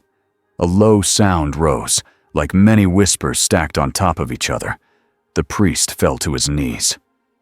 "Dear God," he whispered. Anderson's grin faltered for the first time. Maxwell's eyes widened with greedy shock. Sarah's heart slammed hard in her chest. Johnny turned toward the tear. His skull flickered into place, flames rising high. His voice changed when he spoke, deeper, older. "Enough," the rider said. The tear widened anyway. Something pushed through. Not a body. A shape made of smoke and hunger. Then another. Then more. They poured out like starving shadows, reaching for the nearest souls. One lunged toward the priest. Saras fired without thinking. Her bullet tore through smoke, but it didn't stop it. Johnny's chain snapped out and wrapped the shadow mid-lunge. He yanked it back. Hellfire surged along his chain, and the shadow screamed, shrinking, collapsing like it had been burned from the inside. More shadows rushed out. Anderson threw holy blades. They hit the shadows and made them recoil. His blades worked, but it was like swatting angry insects. Too many, too fast. Maxwell backed away, face pale now. He shouted to his men, "Hold it! Close it!" But no one knew how, because Maxwell had not planned for this part. He had planned for victory, not for consequences. Alucard appeared in the church doorway like a stain spreading across the floor. He took one look at the tear and smiled. "Oh," he said, delighted. "You brought a gate." Integra's voice came through Saras's headset, sharp as a whip. "Saras, status!" Saras shouted. "Iscariot is here! Anderson and Maxwell! They triggered something! There's a breach!" Integra's answer was a cold curse under her breath. Then, "Contain it! Protect civilians! Walter is moving!" Saras's hands shook as she reloaded. She looked at the priest, still on his knees, frozen. Saras grabbed him by the collar. "Move!" she snapped. The priest stumbled, eyes wide. Another shadow lunged toward them. Johnny intercepted. He stepped in front of Saras, chain whipping. Hellfire hit the shadow and it screamed and vanished. Johnny did not look back. "Get them out," he growled. Saras swallowed. "Yes." Anderson charged the rider again, laughing even now. Even with hell leaking into the church. "This is your fault," Anderson shouted, pointing a blade at Johnny. "You're evil." The rider turned his skull toward Anderson. "Your pride," the rider said, voice like thunder behind stone. "Open the door." Anderson's grin wavered. Then he snarled and attacked anyway. The rider caught Anderson's blade with his chain and pulled him close. For a moment, their faces were inches apart. Anderson's eyes were bright with belief. The rider's eye flames burned steady. The rider lifted a hand toward Anderson's face. Saris felt her stomach twist. She knew what the rider could do when he looked into someone's eyes. Anderson leaned forward like he wanted it, like he wanted to prove something. "Do it," Anderson hissed. "Show me." The rider paused, not because he was weak, because he was choosing. Because there were shadows pouring into the room, and a priest and civilian stumbling out, and Maxwell watching like a vulture, and burning the wrong soul would be the worst sin of all. The rider shoved Anderson back instead of staring into him. Anderson hit a pillar and cracked it, then laughed like he'd won. Maxwell saw the hesitation, and Maxwell smiled again. Not a kind smile, a sharp one. "He has rules," Maxwell whispered to himself. "Good." Maxwell snapped an order. "Bring the chain again," he shouted. His men moved, trying to loop the relic around the rider while he was busy closing the breach. Saras screamed, "No!" Alucard moved. In one blink, he was in front of the Iscariot men. He smiled politely. Then he grabbed one man's head and slammed him into the floor, hard enough to crack stone. Another man swung a blade at Alucard. Alucard let it cut his cheek. Blood ran. Alucard licked it with a grin.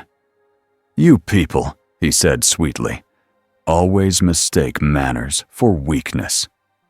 He ripped the relic chain out of their hands and tossed it across the church like it was trash. The chain clattered near the altar. The tear pulsed, as if it was angry. The rider turned toward it. He planted his boots on the floor. He spun his chain and threw it into the tear itself. The chain sank into red light like it hit thick liquid. Then the rider yanked. Hard. The tear shuddered. The whispers turned into screams. The rider pulled again, dragging the tear's edge inward, like closing a wound with force. Shadows shrieked as they were pulled back.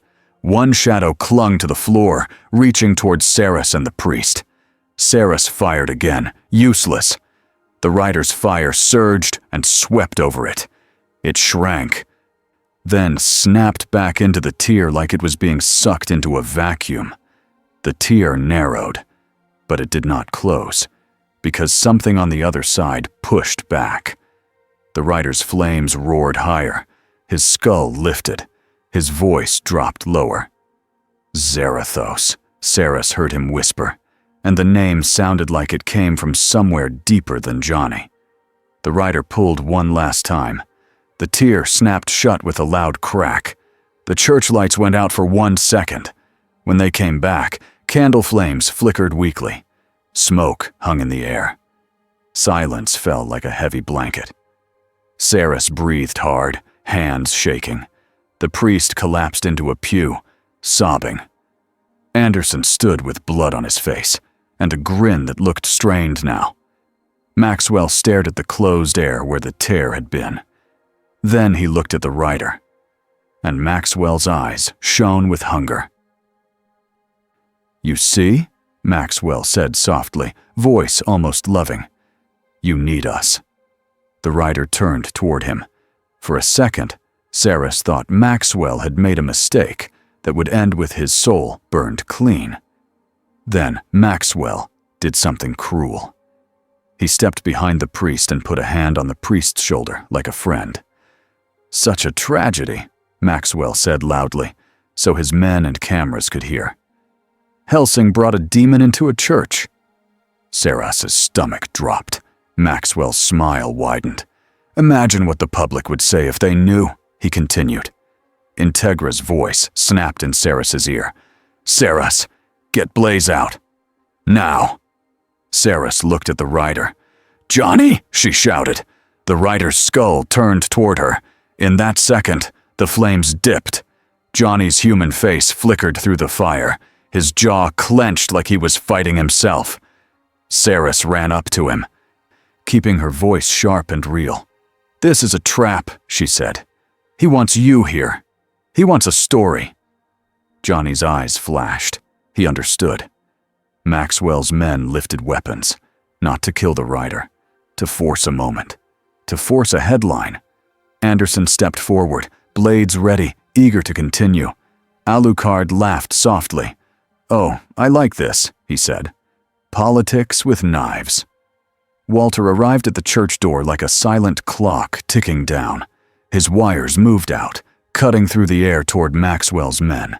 2 rifles were sliced in half before they could fire. Walter's voice was calm. "Sir Integra requests that you leave," he said to Maxwell, polite as ice.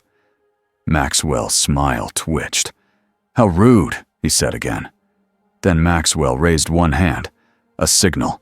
His men threw something small to the floor, a flash grenade. Light exploded.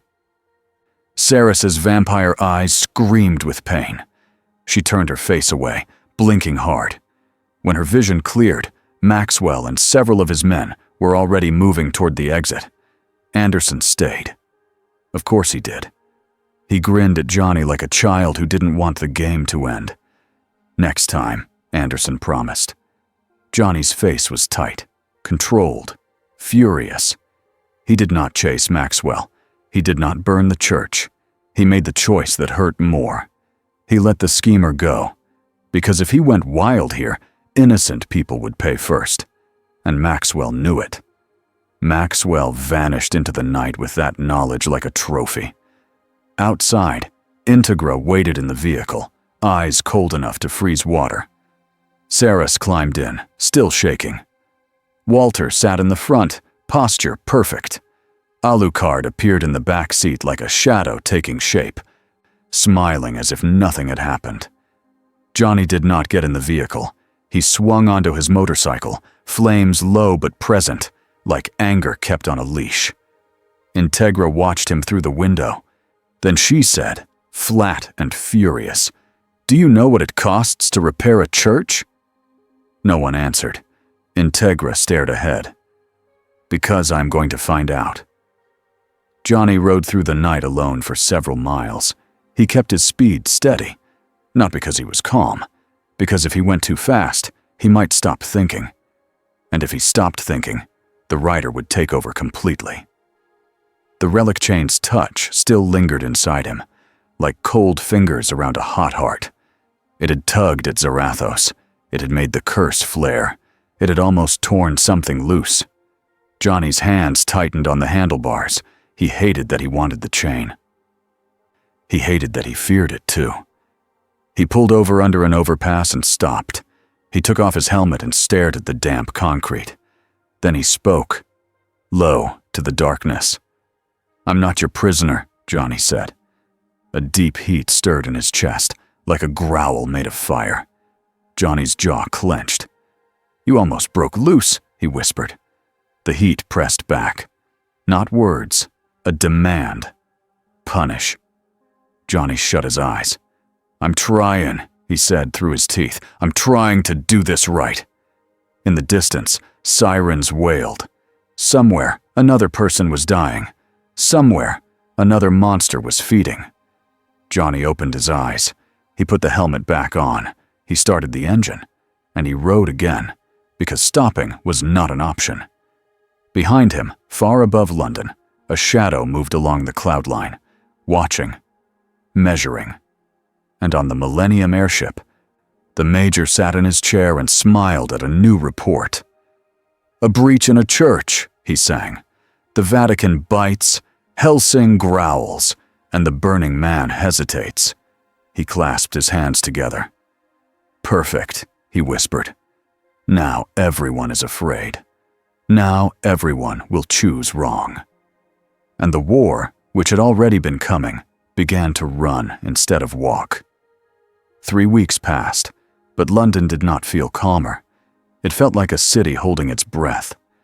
In the daytime, people went to work. They bought groceries. They complained about trains being late.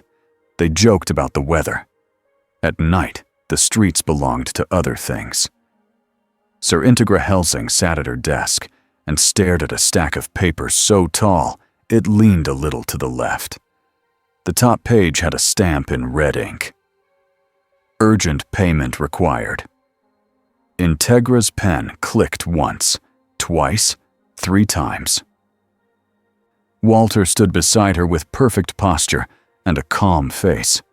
"Walter," Integra said, voice flat, "tell me again why a warehouse floor costs more than a small house." Walter adjusted his glasses. "According to the dock authority, Sir Integra, the floor was structurally compromised by heat." Integra's eyebrow twitched. "Heat." "Yes," Walter said, polite as ever. "Also the warehouse roof, and the cranes, and a section of the road." Integra stared at the papers. "If anyone brings me another bill, I will personally set fire to the concept of money." Saris Victoria stood near the door, hands behind her back. She tried to keep her face straight. Integra's eyes flicked up. "Do not laugh." Saris snapped upright. "Yes, Sir Integra." Walter cleared his throat softly. "On the bright side, Sir Integra, the public still believes it was an industrial accident." Integra leaned back. "Good," she said, "because if they ever learn the truth, they will demand we fix it." She tapped the desk once. "And I refuse to fix the world for free." Walter's mouth made the smallest possible hint of a smile. "Understood." Integra's gaze turned sharp again. "Now," she said, "tell me where Blaze is." Walter's answer was instant. "On patrol." Integra's pen stopped clicking. "Of course he is." Saris hesitated. "He doesn't sleep much." Integra's tone stayed cold. "Neither do my enemies." She stood and walked to the window, looking out at the grounds. "Millennium wants a stage," Integra said. "The Vatican wants a trophy. And now we have a third force in our city." Saris swallowed. "Johnny." Integra did not say his name, not with warmth, not with fear. "Just as a fact. A walking fire," Integra said, "with rules that even he struggles to hold." Walter spoke softly. "He's trying." Integra's eyes stayed on the gray sky. "Trying is not a strategy," she said. Then she turned back. "But it is a start." Outside, the wind moved through the trees, and far from Hellsing's walls, on a quiet street with streetlights and puddles, Johnny Blaze rode through the night with his head down. He kept his bike in its normal shape. He kept his own face. He kept his fire hidden. Most of the time, his eyes moved from alley to alley. He listened to the city the way a hunter listens to a forest. He could feel the wrongness. Not everywhere. Not all at once. In pulses. A sudden spike of fear from a side street. A fresh stain of cruelty in a closed shop. A slow, ugly hunger behind a broken door. He did not chase every crime, not every sinner. If he did, he would never stop moving. He followed the worst. Tonight, the pull led him toward a small block of flats near the river. Johnny parked in the shadow of a building and walked forward. A man shouted inside an apartment. A woman cried. A child sobbed. Johnny's jaw clenched. He did not enjoy this part. He did not enjoy any part. But he especially hated the small, cruel sins that hid behind thin walls. He pushed the door open. Inside, a man swung his fist again. Johnny moved faster than the man could understand. He caught the man's wrist mid-swing. The man's eyes widened. "Who are you?" the man snapped, trying to yank free. Johnny's voice was low. "Leave," he said. The man laughed, nervous now. "You can't tell me what to do in my own home." Johnny's grip tightened. Not enough to crush bones, enough to make a point. The man hissed in pain. The child in the corner stared at Johnny with wide, terrified eyes. Johnny released the man. He did not punish him with fire. Not here. Not in front of a child. Not unless it was the last option. He pointed at the door. "Go," he repeated. The man's pride fought his fear for a second. Then fear won. He stumbled backward and ran out. Johnny turned to the woman and the child.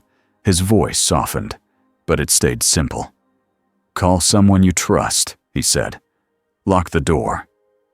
The woman nodded fast, shaking. Johnny walked back out into the night. As he left, he felt the rider stir inside him. It was not satisfied. Johnny clenched his teeth. "I know," he whispered under his breath. "I know." He got back on the motorcycle, he started the engine, and he rode on. Because the next pull was not small, it was sharp and wrong and big enough to make the air feel heavy. He felt it coming from the docks again, and he knew what that meant. When Johnny reached the edge of the docks, he saw shadows moving between containers. He saw figures with rifles. He saw eyes that were too calm for men about to kill. Not ghouls, vampire soldiers. Millennium. Johnny didn't rush in blind. He circled once, keeping to dark streets and broken fences. Then he heard it. A speaker. A voice carried over the docks like someone making an announcement at a show. "Ladies and gentlemen," the voice said, bright and joyful. "Welcome back." Johnny's blood ran colder. He knew that voice now. The Major. Johnny stepped onto a container roof and looked down. A small group of Millennium soldiers stood in a wide open space. Lights had been set up, cameras, a stage made of stacked crates. And in the center, there was a screen. The screen flickered, then showed the Major's smiling face. He looked like a man at a party. His uniform was crisp, his glasses were neat, his smile was wide. "Ah," the Major said, as if he could see Johnny through the camera. "Our burning guest arrives, right on time." Johnny's hands tightened into fists. The Major spread his arms. "Please," he said, "do not be shy. Come closer. The audience is waiting." Johnny felt the rider push, eager. He stepped forward anyway. Some Millennium soldiers aimed rifles at him, not because they thought bullets would kill him, because they wanted him to react. They wanted a clip of him losing control. Johnny stopped in the light. The screen showed the Major's face larger. "I have a question," the Major said. "Are you bored yet?" Johnny stared at him. The Major smiled even wider. "Because boredom," he said warmly, "is the true enemy of powerful beings. The world becomes too small. Rules feel like chains. And chains," he tilted his head. "Chains are such an interesting theme for you." Johnny's jaw tightened. "What do you want?" The Major clapped once, delighted. "Direct," he said. "Wonderful." He leaned toward the camera. "I want to offer you honesty," the Major said. "A world that will never run out of guilty people. A war that will never end. A place where you can burn and burn and burn. And the crowd will cheer." Johnny's voice stayed flat. "I don't need cheers." The Major nodded, as if that was charming. No, he said. "You need purpose." Johnny's eyes narrowed. "I already have it." The Major smiled. "Do you?" he asked softly. "Because I saw you in the church. I saw you hesitate. Not because you are weak, but because you have rules." Johnny's hands clenched harder. The Major continued, cheerful as poison. "Rules make you predictable," he said. "And predictable things can be used." Johnny took one step forward. The Millennium soldiers tensed. The Major lifted a hand. "Easy," he said. "This is not an ambush. Not tonight." Johnny's voice rumbled. "Then why bring me here?" The Major's smile turned almost gentle. "To invite you to the real show," he said. The screen shifted. It showed a grainy image of a red tear in the sky over London. Not the first tear Johnny arrived through. This one was smaller. Thin. Like a scar reopening. "You left a mark when you came," the Major said. "A lovely mark. My scientists adore it." Johnny's stomach tightened. The Major tapped the screen. "We can widen it," he said. "We can point it. We can make it a door." Johnny's breath slowed. "A door where?" The Major's smile widened again. "Back to your world," he said. Johnny froze. The rider inside him surged, hungry in a different way now. Not for punishment, for escape. Johnny's voice came out quieter. "You can send me home." The Major nodded like he was proud. "Yes," he said. "And in return, you do something simple." Johnny waited. The Major spoke softly, almost kindly. "You do not stop the war," he said. "You do not save London. You do not play hero." His eyes gleamed. "You let the city learn what fear feels like," he said. "You let people show who they truly are." Johnny's jaw tightened. "No." The Major laughed once, pleased. "You refuse quickly," he said. "Good. That means you still believe you are different from me." Johnny stared at the screen. "You're proud of what you do," he said. The Major smiled. "Yes," he said simply. "And that is why I am free." Johnny stepped forward until the heat from his body made the air shimmer. "Show your face," Johnny said. The Major's smile sharpened. "Oh," he said, delighted. "You want eye contact?" Johnny's voice dropped. "I want to judge you." For the first time, the Major's smile did not widen. It stayed exactly the same. "That," the Major said, "is the point."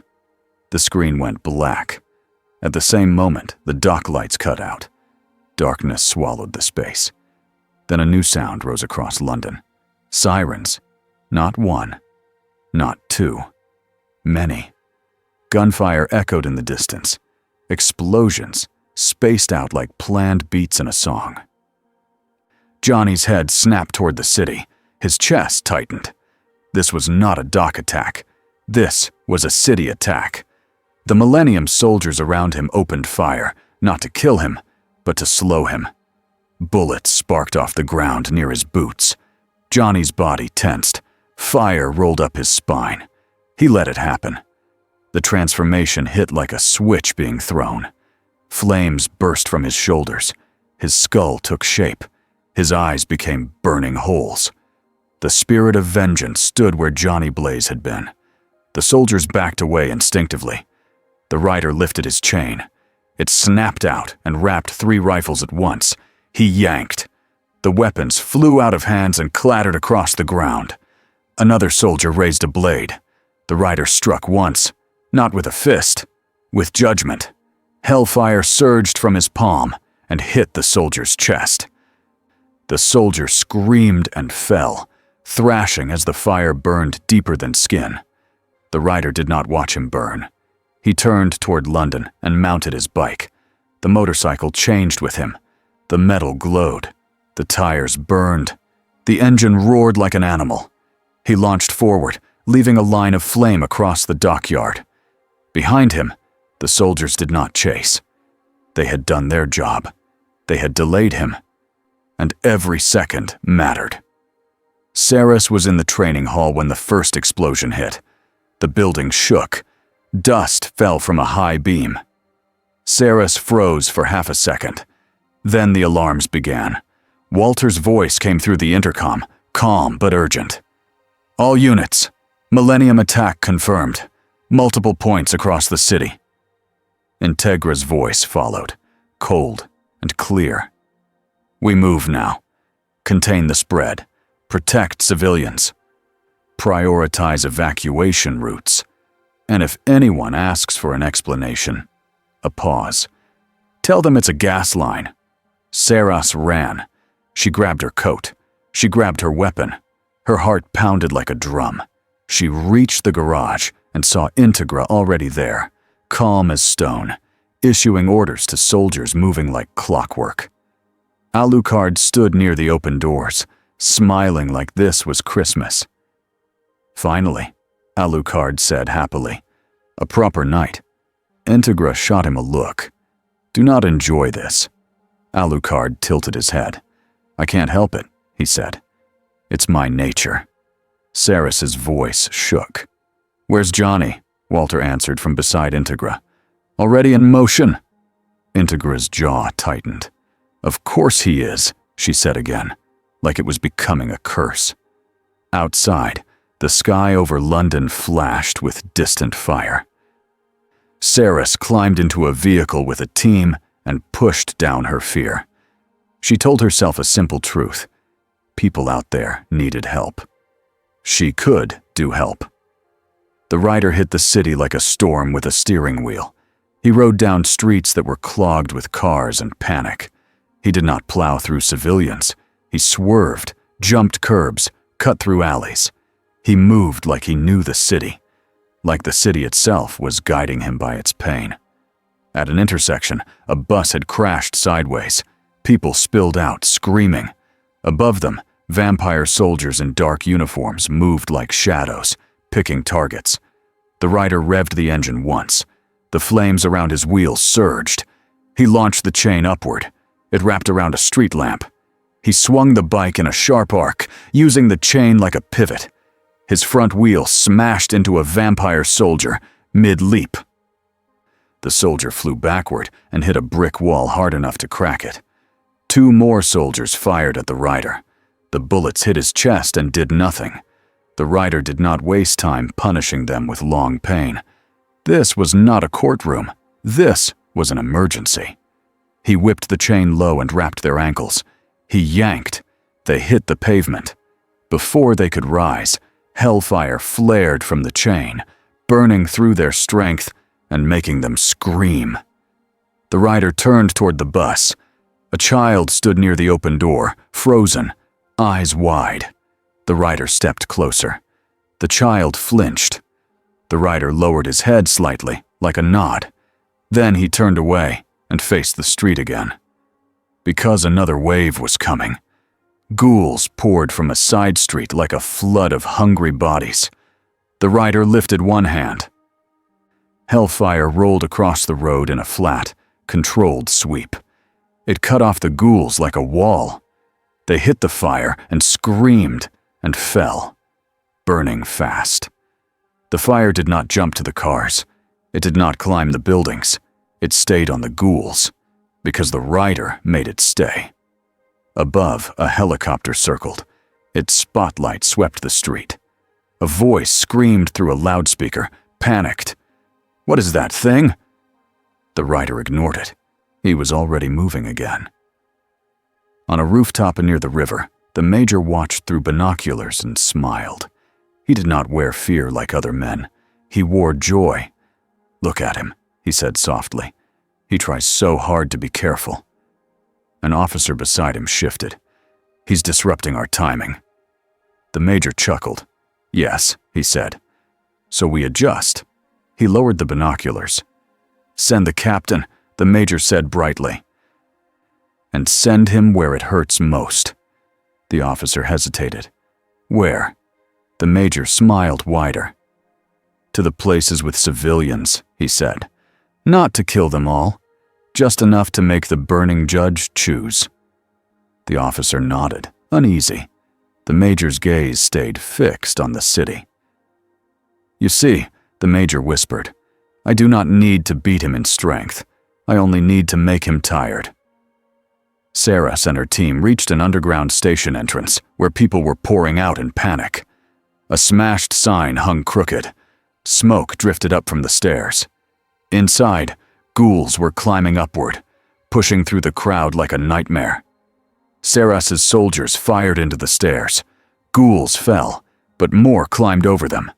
Saras shoved forward, taking point. She dropped into the entrance, gun braced, and fired a single heavy shot that blew 3 ghouls apart at once. She moved with purpose now, not just fear. She grabbed a man who had tripped and pulled him to his feet like he weighed nothing. "Run," she told him. "Keep moving." The man stared at her. "What are you?" Saras swallowed. She wanted to lie, but there was no time. "I'm on your side," she said. Then she turned and slammed a ghoul into the wall so hard it left a dent. More ghouls surged up. Saras's heart raced, but her hand stayed steady. She could do this. She had to. A ghoul lunged at a little girl near the edge of the stairs. Saras moved faster than thought. She grabbed the ghoul by the throat and threw it back down the stairs like a sack of trash. The ghoul tumbled, breaking limbs, still trying to rise. Saras shot it once and ended it. The little girl stared at Saras, trembling. Saras's voice softened. "Go," she said. "Find your parents." The girl ran. Saras turned back to the stairs, and for a second, she felt something behind her. A heat. A presence. The rider's motorcycle roared above the station entrance outside. People screamed, then screamed again as they saw the flaming skull. Saras's stomach tightened. Then she saw what mattered. The rider was not attacking civilians. He was positioning himself like a shield. He stood in the street above, drawing the worst monsters toward him, away from the exits. Saras felt a strange, sharp relief. He had rules, and tonight, he was keeping them. A blur hit the street. The rider turned just in time to catch a punch that sounded like a bomb in a small room. The captain. The captain's fist slammed into the rider's chest. The rider slid back, boots scraping sparks. The captain moved again, fast and clean, like a trained weapon. The rider swung his chain. The captain ducked, stepped inside and struck again. The rider grabbed the captain's wrist. Hellfire surged from the rider's hand. The captain's coat smoked. He did not scream. He did not flinch much. But he did release, stepping back, eyes narrowing. The captain was not afraid of pain, but he respected danger. The rider lifted the chain and wrapped it around the captain's torso with a sharp snap. He yanked. The captain slammed forward and hit the pavement hard. The rider did not waste the moment. He dragged the captain across the street, away from the station entrance, away from the crowd. The captain dug his claws into the pavement and slowed the drag. The rider revved his bike once and pulled harder. The captain tore free, leaping back, landing on his feet. His eyes locked on the rider's flames. For a moment, it looked like two predators deciding who owns a hunting ground. The captain lunged again. This time, the rider didn't meet him head on. He stepped to the side and swung the chain low. It wrapped the captain's ankle. The rider yanked once, hard, and the captain hit the ground. Before the captain could rise, the rider drove his boot down next to the captain's head, cracking pavement. The captain froze for half a second. Not fear. Calculation. The rider leaned down, his skull lowered toward the captain. His voice rumbled, deep and old. "You kill for orders," the rider said. The captain's jaw tightened. He didn't deny it. The rider's flames brightened in his eyes. He reached for the captain's face. The captain's body tensed. The penance stare. Saras, watching from the station entrance, felt her stomach drop, because she knew what that meant. The rider's hand hovered. Then the rider stopped. He turned his skull slightly, sensing something else. A scream behind him. A mother holding a baby, trapped between two burning cars, terrified and unable to move. The captain had not attacked them. Yet. But the danger was there. The rider's choice was instant. He pulled away from the captain. He leaped onto his motorcycle and raced toward the trapped civilians. The captain rolled away and sprang up. He did not chase the rider. He looked at the rider's back, then toward the station entrance again, and he smiled, just a little. Not happy. Satisfied, because the major was right. The burning judge would always choose to save, and saving costs time. Later, when the fire spread to the riverfront and the skyline flashed with distant explosions, the major made his next move. He did not hide behind screens this time. He walked onto an empty bridge with a small group of soldiers, calm as if he was out for a stroll. He carried a radio mic. He spoke into it, voice smooth and bright, and his words cut through hacked police channels and emergency lines. "Hello again, Burning One," the major said. "If you want your door home, come to the bridge." The rider heard it from across the city. He felt the pull of the scar in the sky. He felt the tug in his chest, That wasn't justice. Escape. He hated that part of himself for existing. But he couldn't ignore it. He reached the bridge in a roar of flame, skidding to a stop in the center. The Major stood there, small and human. With a smile that did not belong in a war zone, the city burned behind him. The rider stepped off the bike. They faced each other, firelight reflecting off wet metal. The Major opened his arms. "Incredible," he said softly. "You made it." The rider's chain clinked as it hung at his side. "What did you do?" the rider growled. The Major smiled. "I started a performance," he said. "London is such a lovely stage." The rider stepped forward, heat rolling off him. "You offered me a door," he said. "Where is it?" The Major nodded toward the sky where the clouds thinned. A faint red seam was visible above the city, like a scar reopening. "I can widen it," the Major said, "but not for free." The rider's eyes burned brighter. "You want me to let people die," he said. The Major tilted his head. "I want you to stop pretending you are above choices," he said gently. "Everyone chooses, even you." The rider grabbed the Major by the uniform collar and lifted him off the ground. The Major did not panic. He laughed softly. "Oh," the Major whispered, delighted. "Yes. Now, look at me." The rider's skull moved closer. His eyes flared like twin furnaces. The pennant stare hit. It was not a beam. It was not a blast. It was a judgment. The world narrowed down to the Major's eyes. Inside that gaze, the rider pushed the weight of every death, every scream, every ruined family. He expected the Major to break. He expected guilt to crack the man open like glass. For a moment, the Major's smile did tighten. A flicker of pain passed through his face. But then, the Major smiled wider. In the rider's vision, the images did not land the way they should. The Major did not look away. He did not beg. He watched the suffering like a man watching a film he already loves. And behind the pain, there was something else. A blank space. Not peace. Not innocence. Emptiness. The rider felt it like a cold hole in the middle of a warm fire. The Major whispered, voice strained but joyful. "Magnificent." The rider's grip tightened. The Major's glasses cracked. But the Major did not collapse into regret. He did not learn. He only endured and enjoyed the endurance. The rider released him, not because he had to, but because he understood something new. This man wasn't protected by armor.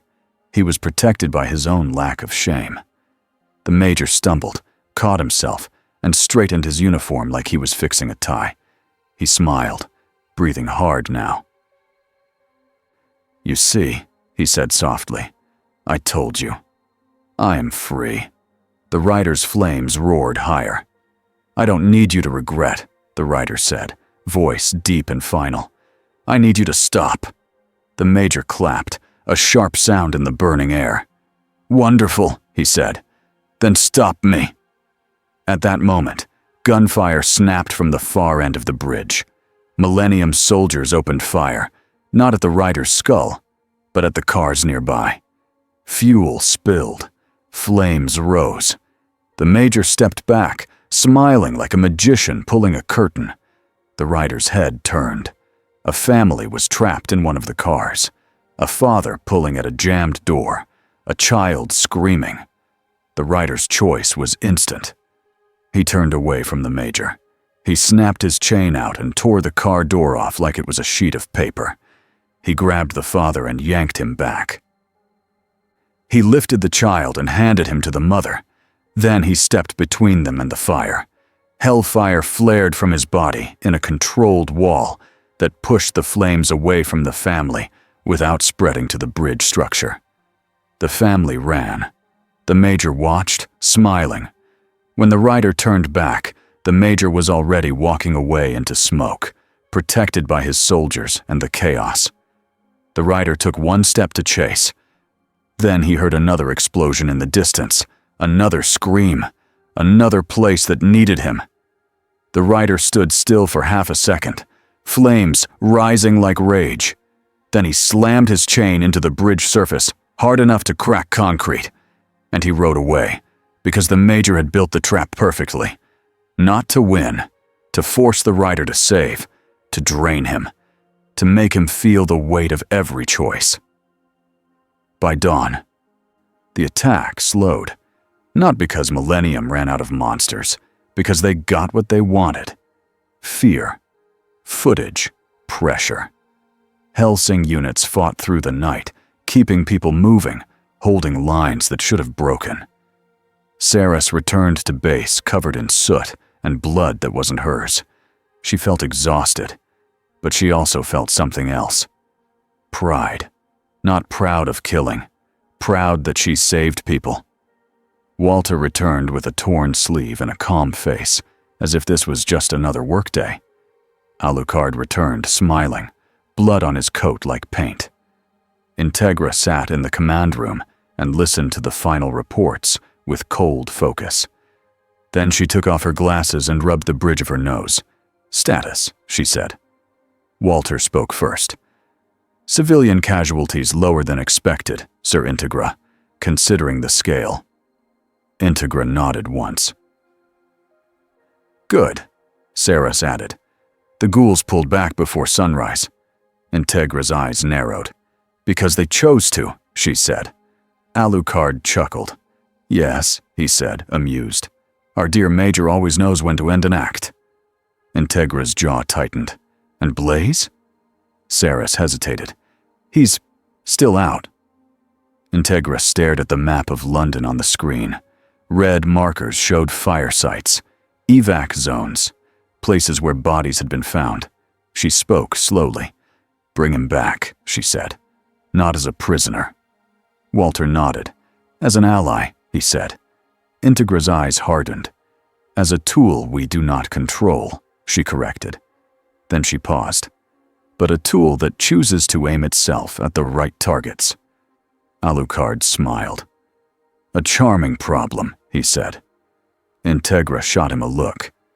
"If you say charming again, I will assign you paperwork."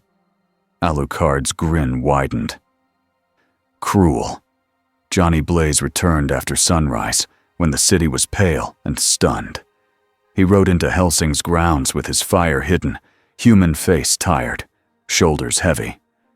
He parked in the garage and sat on the motorcycle for a full minute without moving. Saris entered quietly and stopped a few steps away. Johnny spoke first, voice rough. "They planned around me." Saris swallowed. "They planned around everyone," she said. Johnny nodded once. "The Major. He doesn't bend," Johnny said. "Not like the others." Saris looked down. "Can you punish him?" Johnny's jaw tightened. He did not lie. "I tried," he said. Saris's stomach sank. Johnny continued. "Careful." "It hurt him," he said. "But it didn't change him. He's empty in the middle, like he made himself that way on purpose." Saris shivered. Johnny looked at her. "But empty doesn't mean untouchable," he said. "It just means he doesn't care about regret." Saris nodded slowly. Johnny exhaled. Long. "He offered me a door home," he said. Saris's eyes widened. "You could leave?" Johnny's mouth tightened. "Maybe," he said. "But the price was letting London burn." Saris stared at him, waiting. Johnny looked away. "I didn't take it," he said. Saris felt a wave of relief so strong it almost hurt. Then she felt something else. Fear. Because if Johnny could leave and chose not to, that meant his sense of duty was stronger than his need to escape. That was good. And it was also dangerous, because duty like that can break people. Integra entered the garage with Walter at her side. She did not waste time. "You refused his offer," Integra said. Johnny looked at her. "Yes." Integra nodded once, as if she respected it. Then she said, "He will offer again, in a different way." Johnny's eyes narrowed. I know. Integra stepped closer, cigarette unlit in her hand. She looked Johnny in the face like she was looking at a weapon she could not disarm. This is the arrangement, Integra said. You will not roam without contact. You will not turn my city into molten rock. You will not judge my people without cause. Johnny's jaw tightened. I judge choices, he said. Integra's eyes stayed cold. Then choose carefully, she snapped. Walter spoke softly, a calm bridge between two hard forces. Sir Integra will provide you with intel on Millennium movements, he said, and Iscariot movements. Johnny's gaze sharpened at the Vatican name. Integra's tone hardened. And in return, you will hit Millennium hard, she said. When we point. When the timing matters. Johnny stared at her. I don't take orders, he said again. Integra's lips thinned. No, she agreed. You don't. Then she raised the unlit cigarette slightly, like a marker. But you do keep your word, Integra said. I've seen it. Johnny's eyes flicked to Saris for a moment, then back to Integra. He gave a small nod. I'll work with you, he said. Not for you. Integra's jaw tightened. Fine, she said. She turned to leave, then stopped and looked back. One more thing, Integra said. Johnny waited. Integra's voice was flat. London will send more bills. Johnny's mouth twitched, almost a smile. Almost. I told you, he said. I don't carry cash. Integra stared at him. Then she said, Neither do I. And for one tiny second, Saris felt the tension ease. Like the world had room for one small joke, even when everything was on fire. Alucard's voice floated from the shadows near the garage door. How domestic, Alucard said, amused. A family meeting. Integra's eyes flashed. Do not start. Alucard laughed softly. Relax, he said. I'm only here to congratulate our guest. Johnny turned toward him. Alucard stepped into the light, smiling wide. You chose to stay, he said. How noble. Johnny's voice was low. I chose not to abandon people. Alucard's grin sharpened. Same thing, he said, teasing. Just with better marketing. Johnny stared at him. And you? Johnny asked. Are you bored now? Alucard's eyes gleamed. He looked almost pleased by the question. No, Alucard said. Not anymore. He leaned in slightly. That's your gift, he added. You make monsters feel awake. Johnny's jaw tightened. That's not a gift, he said. Alucard's smile stayed. We'll see, he whispered. He vanished back into the shadows like smoke. Walter cleared his throat softly. Sir Integra, he said. The first batch of city invoices has arrived. Integra closed her eyes for a brief second, as if praying for patience. Then she said, Of course it has. That evening, London was quieter. Not peaceful, just tired. People stayed indoors. News stations spoke in careful words. Officials blamed terror threats and gas line issues and organized crime. No one said vampires. No one said hellfire. In Hellsing's base, Integra sat at her desk again. The stack of damage reports had grown. Walter placed a fresh folder on top with the gentlest motion possible. Integra stared at it. Then she signed. Her pen scratched the paper like a small, angry insect. Saris entered quietly and stood by the door. Integra glanced up. What? Saris hesitated. He's on the roof, she said. Johnny. Integra sighed through her nose. Of course he is, she said for the third time that day. Walter spoke softly. Would you like tea, Sir Integra? Integra didn't look at him. Yes, she said, and make it strong enough to dissolve sin. Walter bowed his head and left. Saris lingered. Sir Integra, she said quietly. Do you trust him? Integra's eyes sharpened. Then slowly, Her expression shifted into something more honest. "No," Integra said. "I trust his direction." Saris frowned slightly. Integra tapped the folder. "He points at monsters," she said. "He points away from civilians. That's enough for now." Saris nodded slowly. Integra's voice stayed cold, but there was something firm under it. "And Saris," she added, "if you see him lose control—" Saris's stomach tightened. "Yes?" Integra's gaze locked on her. "You run," Integra said, "and you let Alucard handle it." Saris swallowed. "Understood." Integra turned back to her papers like the conversation was over. But Saris saw it. Integra's hand was steady, but her shoulders were tense. Even Integra Hellsing knew some fires could not be put out by force. On the roof, Johnny Blaze stood with his hands on the cold railing, looking over London. The wind pulled at his jacket. The sky was clear enough to see a few stars. It was almost pretty. Almost. He could still feel the scar in the air where the tear had been. It was faint, like a healed wound that still aches in bad weather. He could feel the rider inside him too, quiet right now. Not asleep. Waiting. Johnny heard footsteps behind him. He didn't turn. Sarah stopped beside him, keeping a respectful distance. For a while, neither of them spoke. Then Saras said, "I saw you on the bridge." Johnny's jaw tightened. "You shouldn't have been there?" Saras shrugged a little. "It's my job," she said.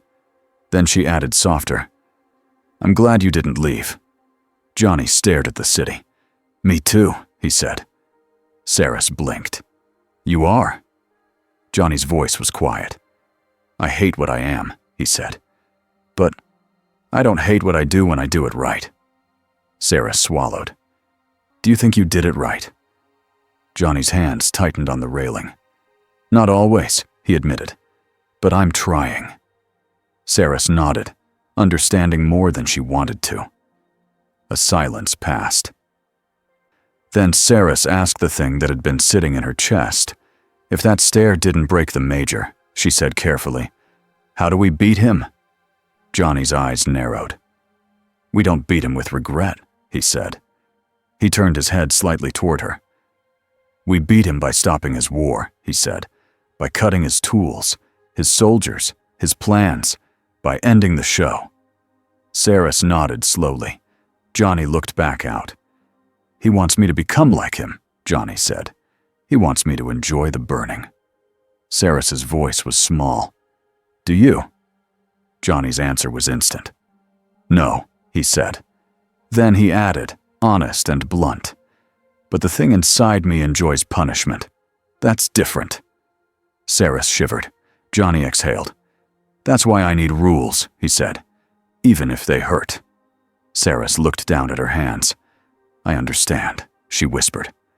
A door opened behind them. Walter stepped out carrying a tea tray with perfect balance. Integra followed, cigarette in hand, eyes tired but sharp. Walter placed the tray on a small table. Integra took a cup without thanks and took a sip. Then she looked at Johnny. "London is still standing," Integra said. Johnny nodded. "For now." Integra's mouth tightened. "The Major will strike again," she said. "And the Vatican will try to use the chaos. And you—" She paused.